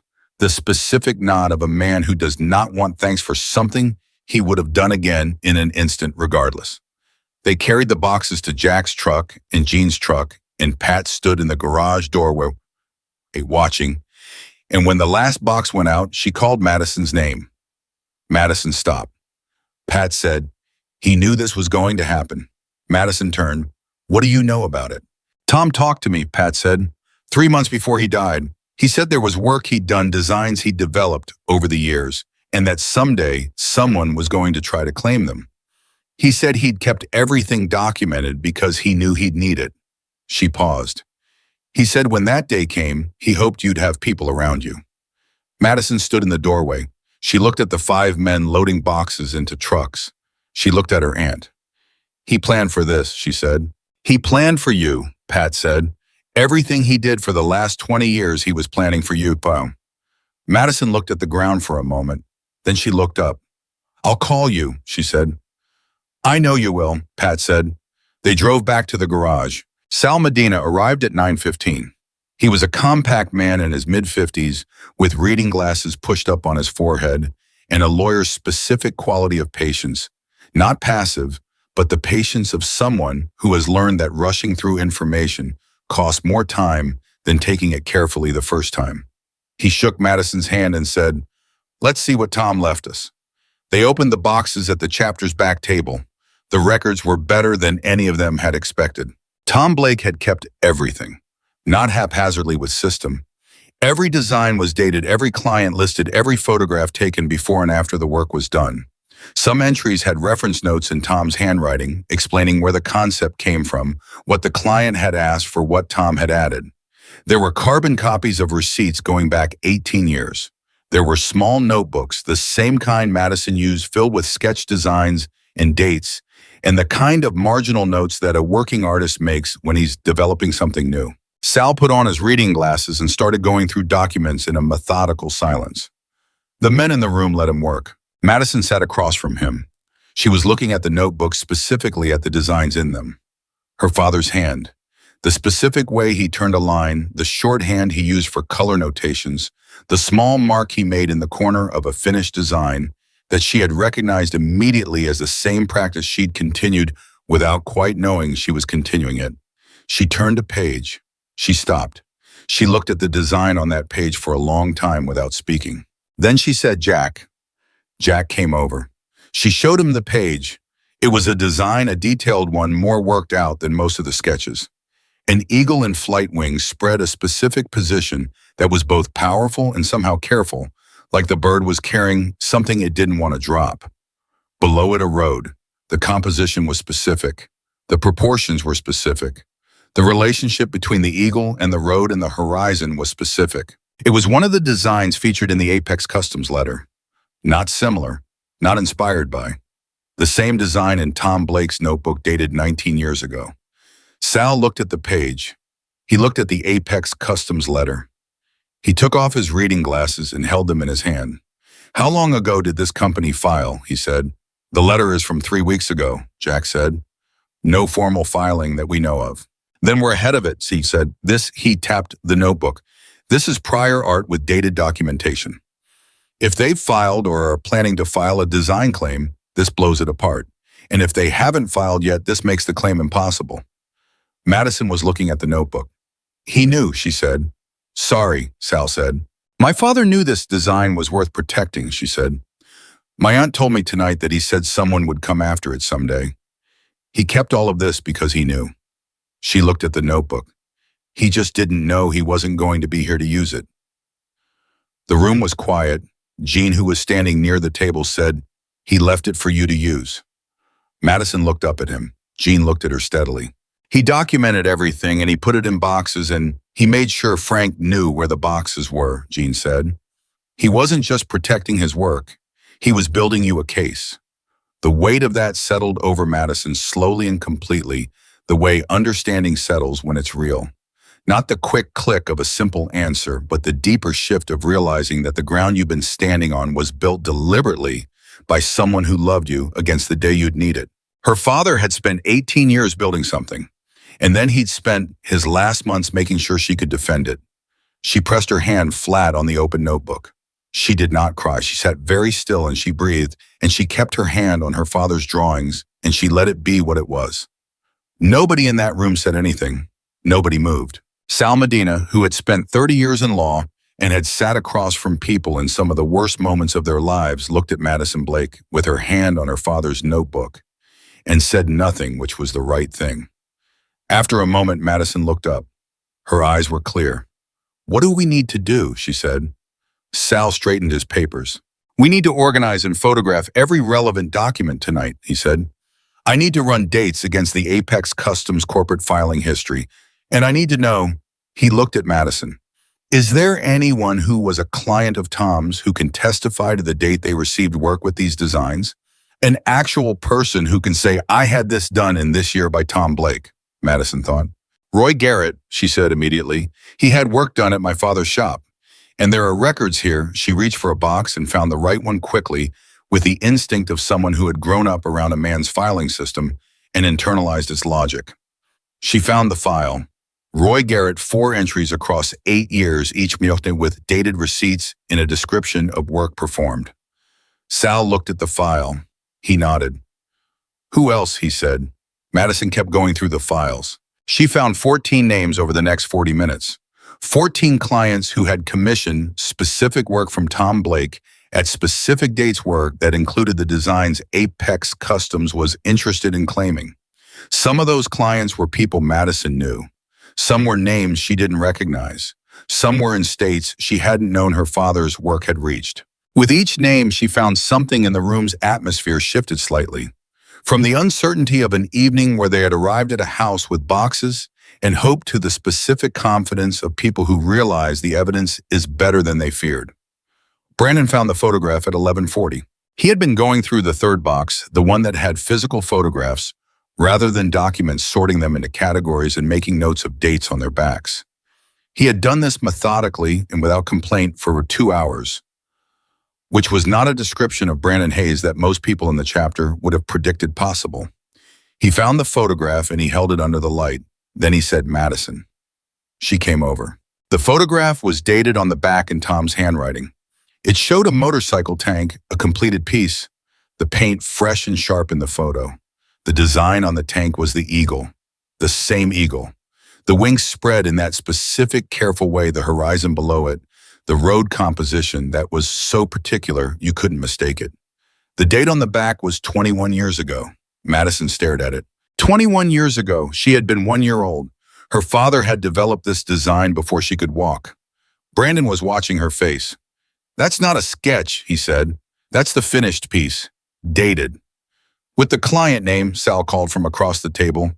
Brandon flipped to the front of the box folder the photograph had been in. Client name, date, description, all there. Got it, Brandon said. He brought the folder to Sal. Sal looked at the dated photograph and the client record. He put his reading glasses back on. He looked at everything for a full minute. Then he said, they don't have a case. The room went quiet in a different way than it had been quiet before. Not the silence of weight, the silence of pressure releasing. They never had a case, Sal continued. What they had was the assumption that a young artist working alone wouldn't be able to document a dead man's 20-year career quickly enough to stop them. He set the photograph down. They were wrong about that. Jack said, what's the next step? I file a preemptive documentation of prior art Monday morning, Sal said. Everything we found tonight goes into that filing. The photographs, the dated records, the client names, the notebooks, every piece of it. Once that's filed, any claim Apex makes is dead on arrival. He looked at Madison. They may still try. Companies like this sometimes pursue things even when the evidence is against them because they're hoping the other party will run out of money or patience. But with what we have tonight, the only question is how long they want to spend losing. Madison absorbed this. She looked at the table covered with her father's records, 21 years of careful documentation boxes of evidence that a man had built while building motorcycles, while building his shop, while building his daughter. He won this case, she said, years ago. He just didn't know what case it was yet. Nobody argued with that. Sal left at midnight with a briefcase full of copied documents and a list of things he needed from Madison before Monday. The men stayed another hour reorganizing the boxes and making sure the originals were accounted for and stored safely. Jean drove to the garage and came back with a fireproof lockbox that had been in the office storage. Jack put the most critical originals in it. Frank Dawson, who had been quiet for most of the night, working steadily, sorting carefully the way he did everything, found Madison near the end of the evening when the others were starting to pack up. He said, I need to tell you something. She looked at it on. Your father, he said. Now, the last time I saw him, he stopped. He started again. I went to see him in the hospital about 3 weeks before he died. I went because Tom and we didn't talk a lot publicly, but he'd been there for me after my son, more than most people. He showed up, not with words. He just showed up and stayed nearby, and it helped more than anything else anyone did. Madison listened. I went to the hospital and he was having a clear day, Frank said. Good day. We talked for about an hour, and he asked me if I would do something for him. Frank looked at Madison steadily. He asked me to keep an eye on you, not in a watch over her she can't handle herself way. He was specific. He said Madison knows what she's doing. He said she's going to walk into places that feel too big for her, and she's going to be right about them, and sometimes the only thing she'll need is someone nearby who believes that. Madison was very still. Frank said, I told him I would. Madison didn't say anything for a moment. Then she said, the boxes. Yeah, Frank said, you kept them organized. You knew exactly where they were. I checked on them every couple of months, he said. Made sure they were dry, made sure the labels were still clear. He paused. Tom asked me to. Madison looked at Frank Dawson, this quiet, specific man who had lost his son and said almost nothing about it and had been a presence in her peripheral vision for 3 weeks. Never intrusive, always nearby. He was building a team for me, she said. He was doing what fathers do. Frank said simply, when they understand they were running out of time. She stood with that for a long time. Then she said, Frank, I want to paint something for you, not as payment, just I want to. Frank looked at her. You don't have to do that, he said. I know, she said. Your son's name. Frank's breath came out slowly. Marcus, he said. Marcus James Dawson. Okay, she said. He nodded. He walked away. The following Monday, Sal Medina filed the prior art documentation. Tuesday, Apex Customs received formal notice. Wednesday, the company's lawyer called Sal. The conversation lasted 11 minutes. Sal called Jack afterward. They're withdrawing in court, he said. No formal claim will be filed. They're citing internal review of their documentation process. Jack said, meaning they knew they were wrong and they're finding a way to exit without admitting it. That's what internal review of their documentation process means, yes, Sal said. Jack hung up and walked to the back section of the garage where Madison was working on a new piece. A commission from a woman in San Bernardino who had ridden from San Diego specifically because she'd seen the photographs of Roy's tank online and couldn't stop thinking about them. He said, it's over. Madison set her brush down. She looked at Jack. They're withdrawing, he said. No claim. Sal's confirmed it. She looked at the painting in front of her. The new work, the commission, the story of a woman she'd met 3 days ago and was already trying to understand well enough to tell. She picked her brush back up. Okay, she said. Jack waited. She kept working. That's it, he said. What else should there be, she said. Most people would, I don't know. Celebrate, react. Madison mixed a color. He already won it, she said. 21 years ago when he dated that photograph and wrote down the client's name. I just had to find it. She applied the color to the tank. The only thing that happened Monday was the world catching up to what he already made sure was true. Jack stood there for a moment. Then he said, Brandon wants to know if you'll do his father's Sportster. Madison's brush stopped. She looked up. Brandon asked, she said. He came into my office this morning, Jack said. He said, and I'm quoting here, I need her to paint my dad's bike before my dad is too old to ride it. Jack paused. He also said to tell you he was sorry for what he said the first day. He didn't say anything that bad, Madison said. He said, you think you can walk into a Hells Angels garage and decorate our bikes, Jack said. Madison looked back at her work. He was asking a real question, she said. He just didn't know the answer yet. She looked up at Jack. Tell Brandon I'll do his father's bike, she said. And tell him the answer to his question was yes. Jack almost smiled. He went to tell Brandon. The commission for Brandon's father's Sportster became something that nobody in the chapter had anticipated. Brandon arranged for his father, his actual father, a 71-year-old man named Harold Hayes, who had lived in Fontana his entire life, to come to the garage and talk to Madison before she started the work. Harold arrived on a Thursday morning. He was a smaller man than his son, which people in the chapter found surprising. And he moved slowly but with the particular deliberateness of men who have spent their lives doing physical work and have learned to make every movement count. He had Harold's same dark eyes but without the edge in them, or rather, the edge had softened over decades into something that looked more like attention. He sat on Danny's stool. Madison sat across from him. They talked for nearly 2 hours. Harold talked about writing when he started, why he started, the specific feeling that he still couldn't explain in 50 years of trying to explain it, the quality of freedom that wasn't about escape, but about presence, about being exactly where you were with nothing between you and the road. He talked about Brandon. He said Brandon was hard to reach and always had been, that some people came into the world already armored, and the job of being their parent was finding the small gaps in the armor where things could get in and trusting that they would. He said he thought the Sportster was one of the gaps. Madison listened to all of it without writing anything down. When Harold was done, she was quiet for a moment. Then she said, "Harold, when you picture the best ride you ever had on that bike, the specific one that you go back to if you could, where are you?" Harold didn't hesitate. "Highway 18, he said, 1981, early morning. Brandon was 7 years old. He was on the back because his mother she was having a hard time, and I didn't have anyone to leave him with, so I put him on the back. He wasn't supposed to be on that bike. He was too small. But I strapped him on as safe as I could, and we rode out to Big Bear and back, and he didn't say one word the whole time." Harold stopped. "When we got home and I took him off the bike, he looked at me and said, 'Again?' And I said, 'Not today.' And he said, 'Tomorrow.' And I said, 'Maybe.' And he said," Harold's voice went unsteady for just a second. He said, "I'll be ready." The back section of the garage was completely silent. Danny, who was on his crate, had stopped moving entirely. Gene had put down a tool he'd been using and forgotten about it. Brandon Hayes was standing in the doorway between the front and back sections of the garage. He was standing very still. Madison did not look at Brandon. She kept her eyes on Harold. She said quietly, "Did you take him again?"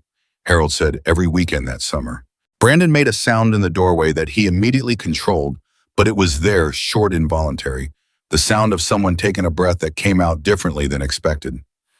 He walked away from the doorway. Harold didn't see it, or if he did, he let it be what it was. Madison started on the Sportster 2 days later. She worked on it for 5 days. When it was done, she called Harold. He came on a Saturday morning with Brandon driving him because Harold's eyesight had gotten to the point where he didn't drive on the freeway anymore, which was something Harold and Brandon had negotiated in the specific, difficult way that parents and children negotiate the reversals of care. Harold came into the back section. He stood in front of his Sportster. He was quiet for a long time. What Madison had painted was the highway. Not a generic highway, Highway 18, as specifically as she could render a road she'd never driven with her own hands, but had heard described in enough detail that she understood it. The early morning light, and on the back of the bike suggested, rather than detailed, the shape of a small figure, a child arm slightly out in the posture of someone discovering balance and speed, at the same moment the posture of a 7-year-old on the back of a motorcycle, on a morning in 1981, saying a word that meant everything without knowing it meant everything. "Ready." Harold looked at the painting. He put his hand over his mouth. Brandon was standing 4 feet behind his father. He was looking at the child in the painting. He was looking at the specific posture of the small figure, the arms slightly out, the particular angle that was both nervous and trusting at the same time, and his face was doing something that Brandon's face almost never did. It was open, completely, entirely open. Harold turned around. He looked at his son. He said, "That's you." Brandon couldn't speak. He nodded. Harold reached out and put his hand on Brandon's arm. They stood there together like that, the father and the son, and the motorcycle with the painting of the morning they both remembered. And the garage was so quiet that you could hear the street outside, the distant, ordinary sounds of a regular Saturday in Riverside, California, the world going about its business while something important happened in a garage on a side street. Madison had stepped back to the far end of the work table. She was watching Harold and Brandon. Danny on his crate looked at Madison. His eyes were bright. He opened his mouth and then closed it because there was nothing to say that wouldn't be smaller than the moment. Gene picked up his tool. He set it down again. Harold said eventually, "She painted me too." Brandon looked at the bike again. Ahead of the child figure in the foreground, hands on handlebars, the posture of a man in motion watching what was behind him and what was ahead at the same time was the father. Brandon looked at the hands on the handlebars. The hands that had strapped him on safely enough and driven carefully enough and known instinctively the right speed for a morning in 1981, with a 7-year-old on the back saying words he didn't fully understand yet. Brandon looked at his father's actual hands. Harold's hands at 71 had the specific quality of hands that had worked for decades. Strong and deliberate, and slightly bent now at the knuckles. The same hands. Brandon said quietly, "Dad." Harold looked at him. Brandon said, "I was always ready." Harold's breath went out slowly. He said, "I know you were." That was the moment, not the case that had been filed and won, not the photographs that had traveled across the internet, not the first tank Madison had painted in 2 hours to prove she belonged in that room. That moment in the quiet back section of the Hells Angels Riverside chapter garage, between a father and a son, in a painting that found the true thing and said it clearly enough to be heard, was the moment that the men in that chapter understood what Madison Blake had actually brought into their lives. Not decoration, not talent even. Truth. The small, hard, necessary truth that people carry for years without being able to say, and that sometimes with the right person and the right tools and the right moment finds its way into paint on metal where it can be seen clearly for the first time. Jack Ryder, standing near the office doorway, looked at Harold and Brandon and the motorcycle between them. He looked at Madison. She was already cleaning her brushes, already preparing for the next piece, already moving in the specific, quiet way of someone who understands that the work is the gift and the response is the confirmation, and you don't need to stay in the moment you created because the moment stands on its own. Jack thought about what Roy had said 3 weeks ago standing in front of his son's painting. "She painted me too." He thought about what Frank had told him Tom Blake had said in the hospital. "She knows what she's doing." He thought about the first day, the side door opening, the silence going dangerous.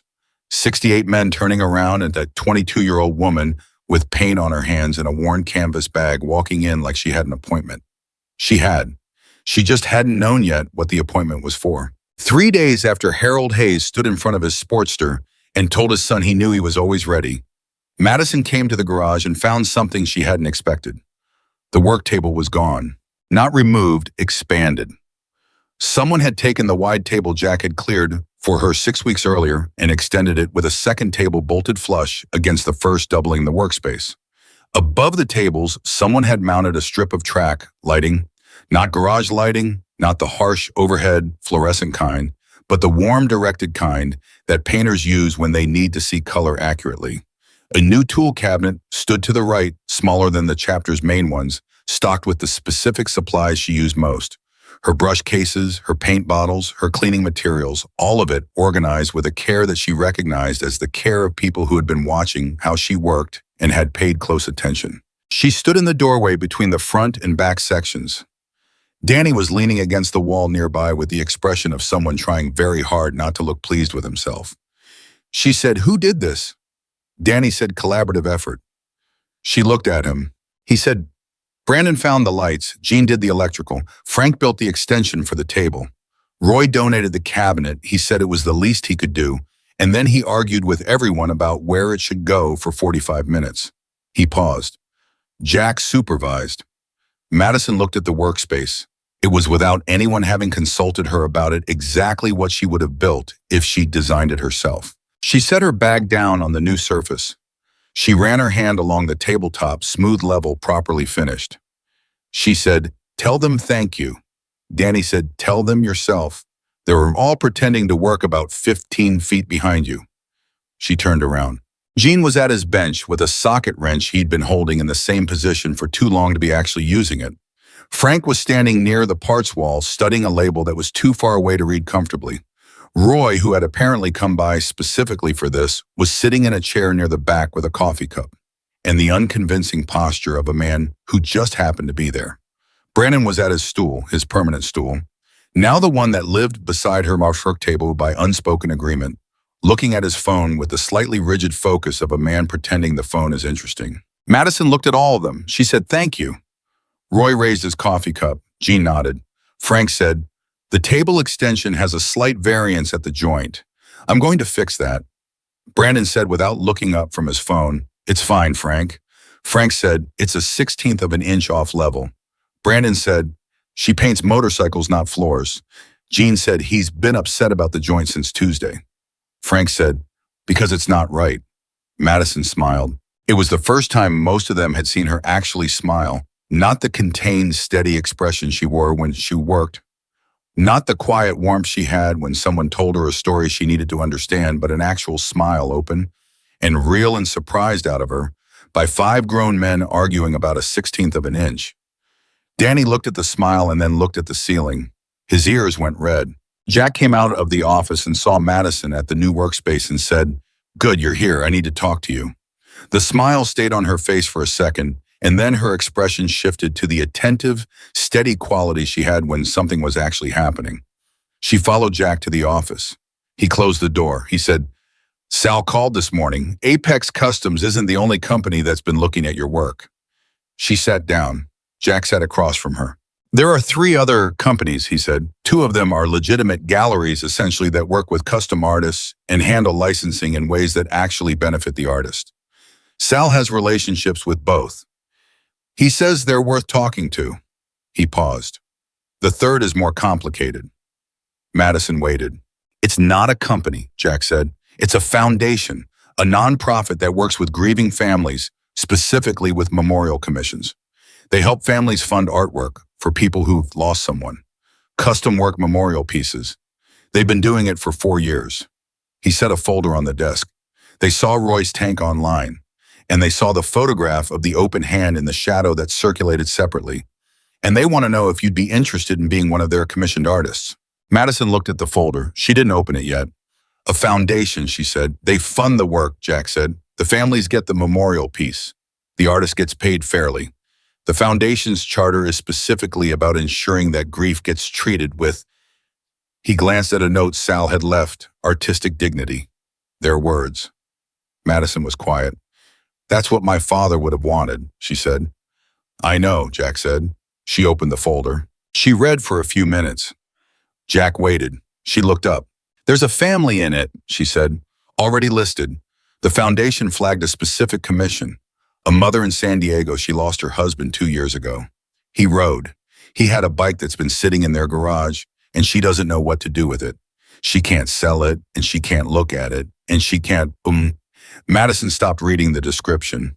She knew the rest of it without reading it. She'd heard versions of that sentence more times in the last 6 weeks than she'd expected.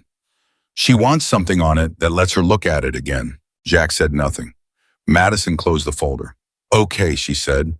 She said it differently than she'd said it to Roy and to Brandon and to Jack's offer of the workspace. Quieter, more weight to it. The okay of someone accepting something that is larger than the immediate arrangement. Jack looked at her. "This is going to change the scale of what you do," he said carefully.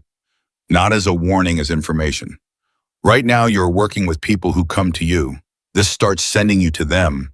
Different cities, different circumstances. You'd need to think about whether the work survives being that mobile." Madison thought about her father, his shop on Magnolia. 18 years in one place, clients coming to him. The work had survived in that form. But she also thought about the man who'd brought his wife's gardening hands to her father's garage, and the woman who'd come from San Diego, and Roy calling from the road somewhere outside Barstow, and the foundation in front of her, with a mother in San Diego who couldn't look at her husband's motorcycle. The work was already going places. She said, "My father built a place and people came to him. I think I build differently." Jack held her gaze. "Yeah," he said, "I think you do." She picked up the folder. She walked back to the workspace. Frank was under the table with a level addressing the joint. She set the folder on the new surface. She opened her bag. She started setting up for the morning's work the commission from a man in Rancho Cucamonga, who had been referred by Roy, who had been referred by a woman who had seen the photograph online in the specific chain of connection that had been building since Roy posted 3 pictures on a forum 3 weeks ago. Danny was on his crate. He looked at her face when she came back. "Good meeting," he said. "Yes," she said. "You going somewhere?" She looked at him. "Eventually," she said. "Not yet." He nodded. Brandon, who had been listening without appearing to listen, said, "You're not going anywhere until you do the piece for the chapter wall." Madison looked at him. "What piece for the chapter wall?" she said. "The one Jack is going to ask you about." Brandon said, "After he finishes convincing himself, it's not too much to ask." From the office, Jack's voice came through the closed door with a tone of pure dignity. "I can hear you, Brandon." Brandon said to Madison. He's going to ask you to paint something for the wall, the main wall in the front section. Something for the chapter. Madison looked at the closed office door. She looked at Brandon. What does the chapter want? She said. Brandon thought about it. Something true, he said. She looked at him for a moment. Okay, she said. She turned to her current commission and picked up her brush. She had been working for 20 minutes when she heard the front door of the garage open and a voice she didn't recognize. A woman's voice, asking for Madison Blake. Danny got up from his crate and went to the front section. She heard a brief exchange and then Danny came back.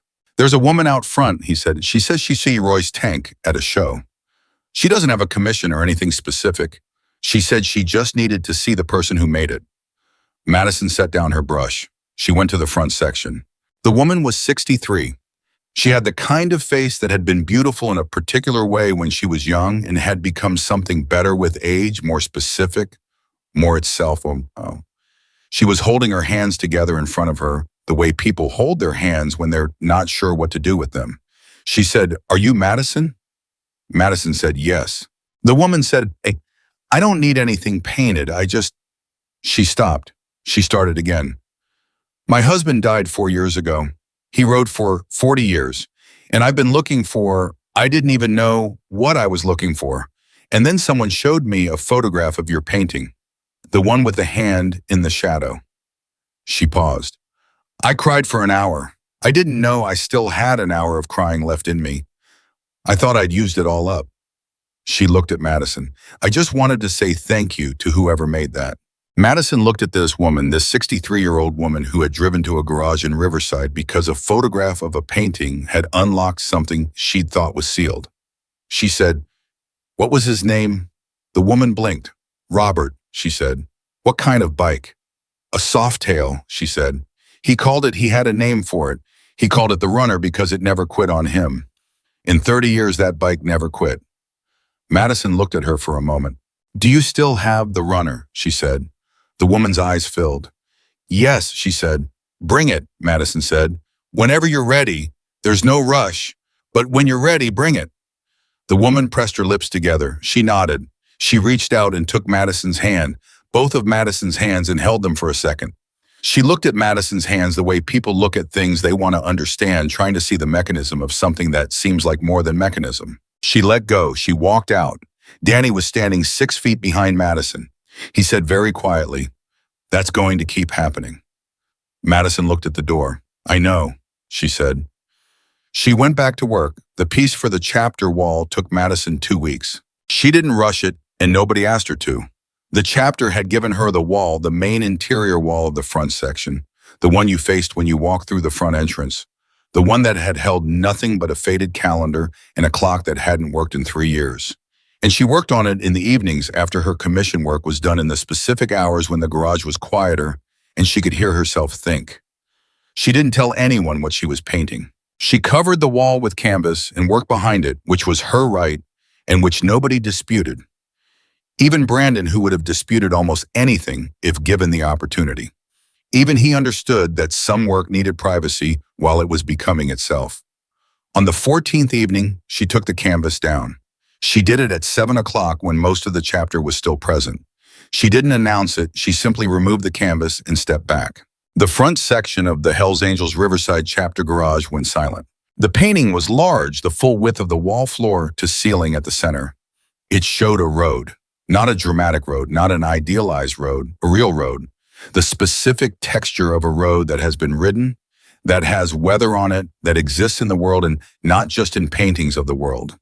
The road went from the lower corners of the wall to the center, and then continued upward, which was not physically realistic and was emotionally perfect. The road going somewhere that wasn't just the horizon, but was beyond. It was more than could be framed. On the road were riders, not stylized, not heroic, not posed riding, the specific posture of people on motorcycles who are not performing riding but doing it. And each rider was different. Each one had specific quality, a particular way of sitting, a particular something that marked them as themselves and not interchangeable figures. Roy, who was present, looked at one of the riders and went still. He walked closer. The rider in the middle distance ahead of the others, always ahead, had a specific posture that Roy knew. The way the shoulders sat, the angle of the head, the particular forward lean of someone who always had somewhere to be. Roy put his hand on his chest. He didn't speak. Frank was looking at another part of the painting. Near the back of the group of riders, smaller, suggested rather than rendered a younger figure. Not a rider yet, someone just beginning. The posture of someone learning, the posture of a boy. Frank's jaw worked. He turned away and turned back. Jean was looking at the sky above the road. In the sky, working with the light in a way that was subtle enough that you might see it differently each time you looked something. Not quite a shape, not quite a figure. The suggestion of presence, the way absence sometimes looks when you've loved someone long enough. Jean didn't say what he saw, but he looked at it for a long time. Brandon was looking at a rider near the front of the group.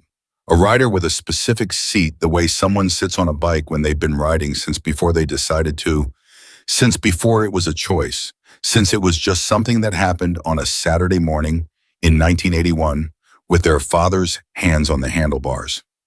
Brandon stood in front of that part of the painting for 2 minutes without moving. Then he looked at Madison. She was standing to the side watching the chapter look at the wall with the specific expression she had when she was doing something she did not have words for, the alert, still quality of someone completely present. Brandon said, "How did you fit all of us in there?" She said, "You were all already there. I just found you."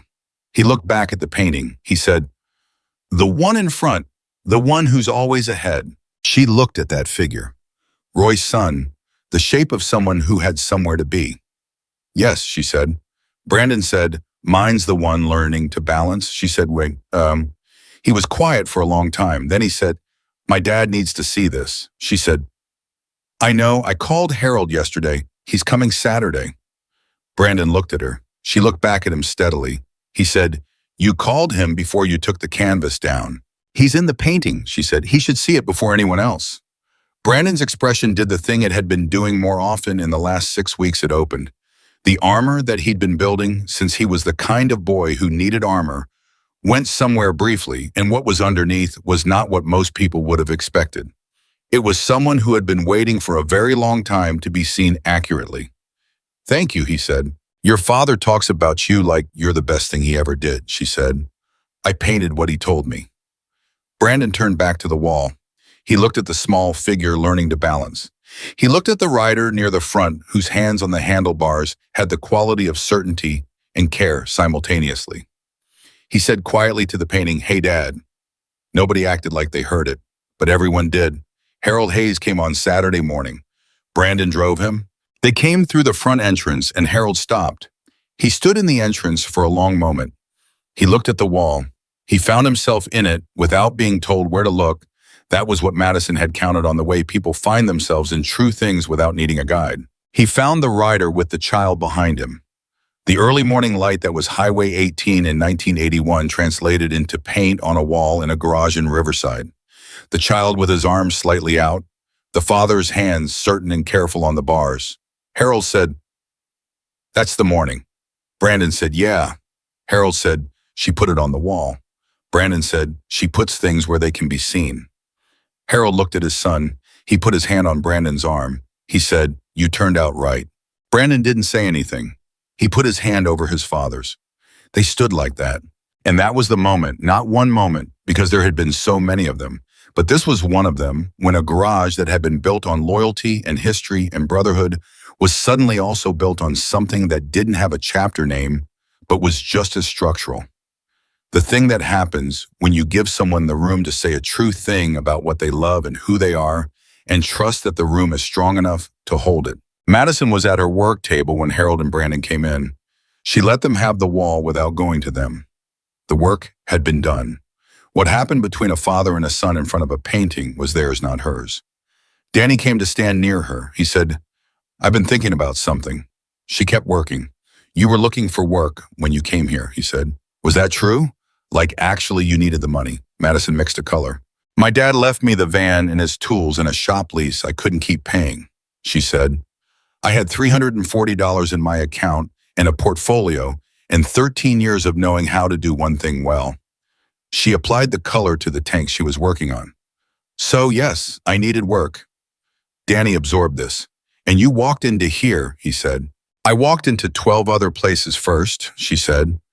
Custom shops, dealerships, 2 galleries. Nobody was interested. She kept painting. This was the last place on my list. I almost didn't come. I sat in the van in the parking lot for 20 minutes. Danny stared at her. You sat in the parking lot for 20 minutes before you came in. Yes. And then you walked in like you owned the place. She looked up at him. I walked in like I had something real, she said. That's different from owning the place. Owning the place is about power. Having something real is about it's just true. You walk differently when you're carrying something true. Danny looked at the wall, at the painting, at Roy, who was standing in front of the rider-ahead figure with his coffee going cold in his hand, which had been Roy's consistent relationship with coffee since the tank was unveiled. Danny said, what if they'd thrown you out the first day? Then I would have found somewhere else, she said. But your dad's work was still real, she said. It would have still been real somewhere else. Truth doesn't need the right room. It just needs one room eventually. Danny sat on his crate. He sat there for a while. Then he said, I want to learn. She stopped painting. She looked at him. He met her eyes. Not to be you, he said quickly. I know I'm not. I don't have what you have. But I want to learn what I can learn about looking at things the way you look at them, about finding the story before you start. He paused. I've been sitting on this crate for 6 weeks watching you work, and I think there's something in it for me. I don't know what exactly, but something. Madison looked at him for a long moment. She set her brush in the cleaning jar. She moved Danny's crate to the side of the work table, not across from her, beside her. The position you put someone in when you're going to show them something, not just describe it. She put a blank piece of metal on the table in front of him. She said, before you paint anything, you listen. Tell me, what do you know about the person this commission is for? Danny looked at the blank metal. He thought about what he'd heard over the last week. He started talking. Madison listened. It was the first lesson. A month later, Madison received a call from the foundation. The mother in San Diego, the woman with the motorcycle she couldn't look at, was ready. Madison drove down on a Tuesday morning. The woman's name was Carol. She was 58. She had a house near the coast and a garage where her husband's bike had been covered with a sheet for 2 years. She took Madison to the garage, and she stood in the doorway and she said, I can't go in there yet. Madison said, that's okay. She went in alone. She stood with the bike for a while. She uncovered it. She walked around it. She put her hand on the tank and she listened. She came back to the doorway where Carol was standing. She said, tell me about him. Carol talked for an hour. She talked about a man named David who had ridden for 32 years and who had never been able to explain what riding meant to him, but who always came home from a long ride with something settled in him that wasn't there when he left. She talked about the way he looked in the morning when he was going out on the bike versus the way he looked every other morning of the year, the specific aliveness of a person doing the thing that makes them most themselves. She talked about the last ride he took 6 weeks before he died, when he came home and came inside and found her in the kitchen and held her for a long time without saying anything. She said, I think he knew. I think he went out that day because he knew, and he came back and he held me and he didn't say anything because there wasn't anything to say that was better than just being there. Madison was very still. She said, he came back. Carol said, yes. Madison said, that's what I'm going to paint. Carol looked at her. Him coming back, she said. Him coming home, Madison said. The return, not the ride, the moment when the ride is done and he's back and he's himself, the most himself he ever got, and you're there. Carol's breath came out unsteady. She said, I never thought about it that way. Everyone always talks about the going, the freedom, the road. Her voice dropped. But he always came back. He always came back, Madison confirmed. She worked on that tank for 6 days. When she unveiled it for Carol in the garage, just the two of them, no audience because Carol had asked for privacy, and Madison understood privacy, Carol looked at the painting for a long time. Then she walked up to the bike and put both hands on it. She stood there with her hands on her husband's motorcycle that she hadn't been able to touch in 2 years. She said, I can look at it. Madison said, I know. Carol looked at her. She said, how did you know that was what I needed? Madison thought about her father, about the last painting she had of his hands in the shop. about the van in the parking lot outside the garage with $340 in her account and a portfolio, about Roy's son, always out ahead, and Brandon's father's hand on the handlebar in 1981, and Frank's Marcus and a woman named Carol who had been waiting 2 years for permission to walk into her own garage. She said, "My father taught me that every machine has a story, that the job isn't to put something pretty on metal. The job is to find what's already there." She looked at the painting, at the rider coming home, at the quality of homecoming in every line of the figure, at the specific light that was the light of return rather than departure. "The story was yours," she said. "I just found it where it was." 1 year after Madison Blake walked through the side door of the Hells Angels Riverside chapter garage with paint on her hands and a worn canvas bag and a paintbrush behind her ear, the main wall of that garage held a painting that made grown men go quiet. The back section held a workspace built by 5 men who'd watched carefully enough to know what she needed. The stool beside her work table had a permanent occupant learning to listen before he painted. The foundation had 7 families waiting. Carol had walked into her garage every morning for 3 months and put her hands on the runner and stood there with her husband's story underneath her palms. And Madison Blake, 23 now, still with paint on her hands, still carrying a worn canvas bag, still with a paintbrush behind her ear, went to work every morning knowing what her father had always known. That the quietest person in the room is often carrying the loudest truth. That the smallest tool can move the heaviest thing. That the story is always already there inside whatever you're looking at, waiting for someone patient enough and brave enough and present enough to find it. Tom Blake had spent 18 years teaching his daughter how to look. She had spent 1 year proving that she had learned. And every motorcycle that left that garage with her work on it carried the proof forward into the world, into every road and every rider and every person who looked at the machine and felt without knowing why that the thing they were looking at was somehow looking back. That was the gift. That had always been the gift. And now it belonged to everyone who was brave enough to ask for it and patient enough to wait for the truth and willing to walk through whatever doors stood between them and the story they needed to tell.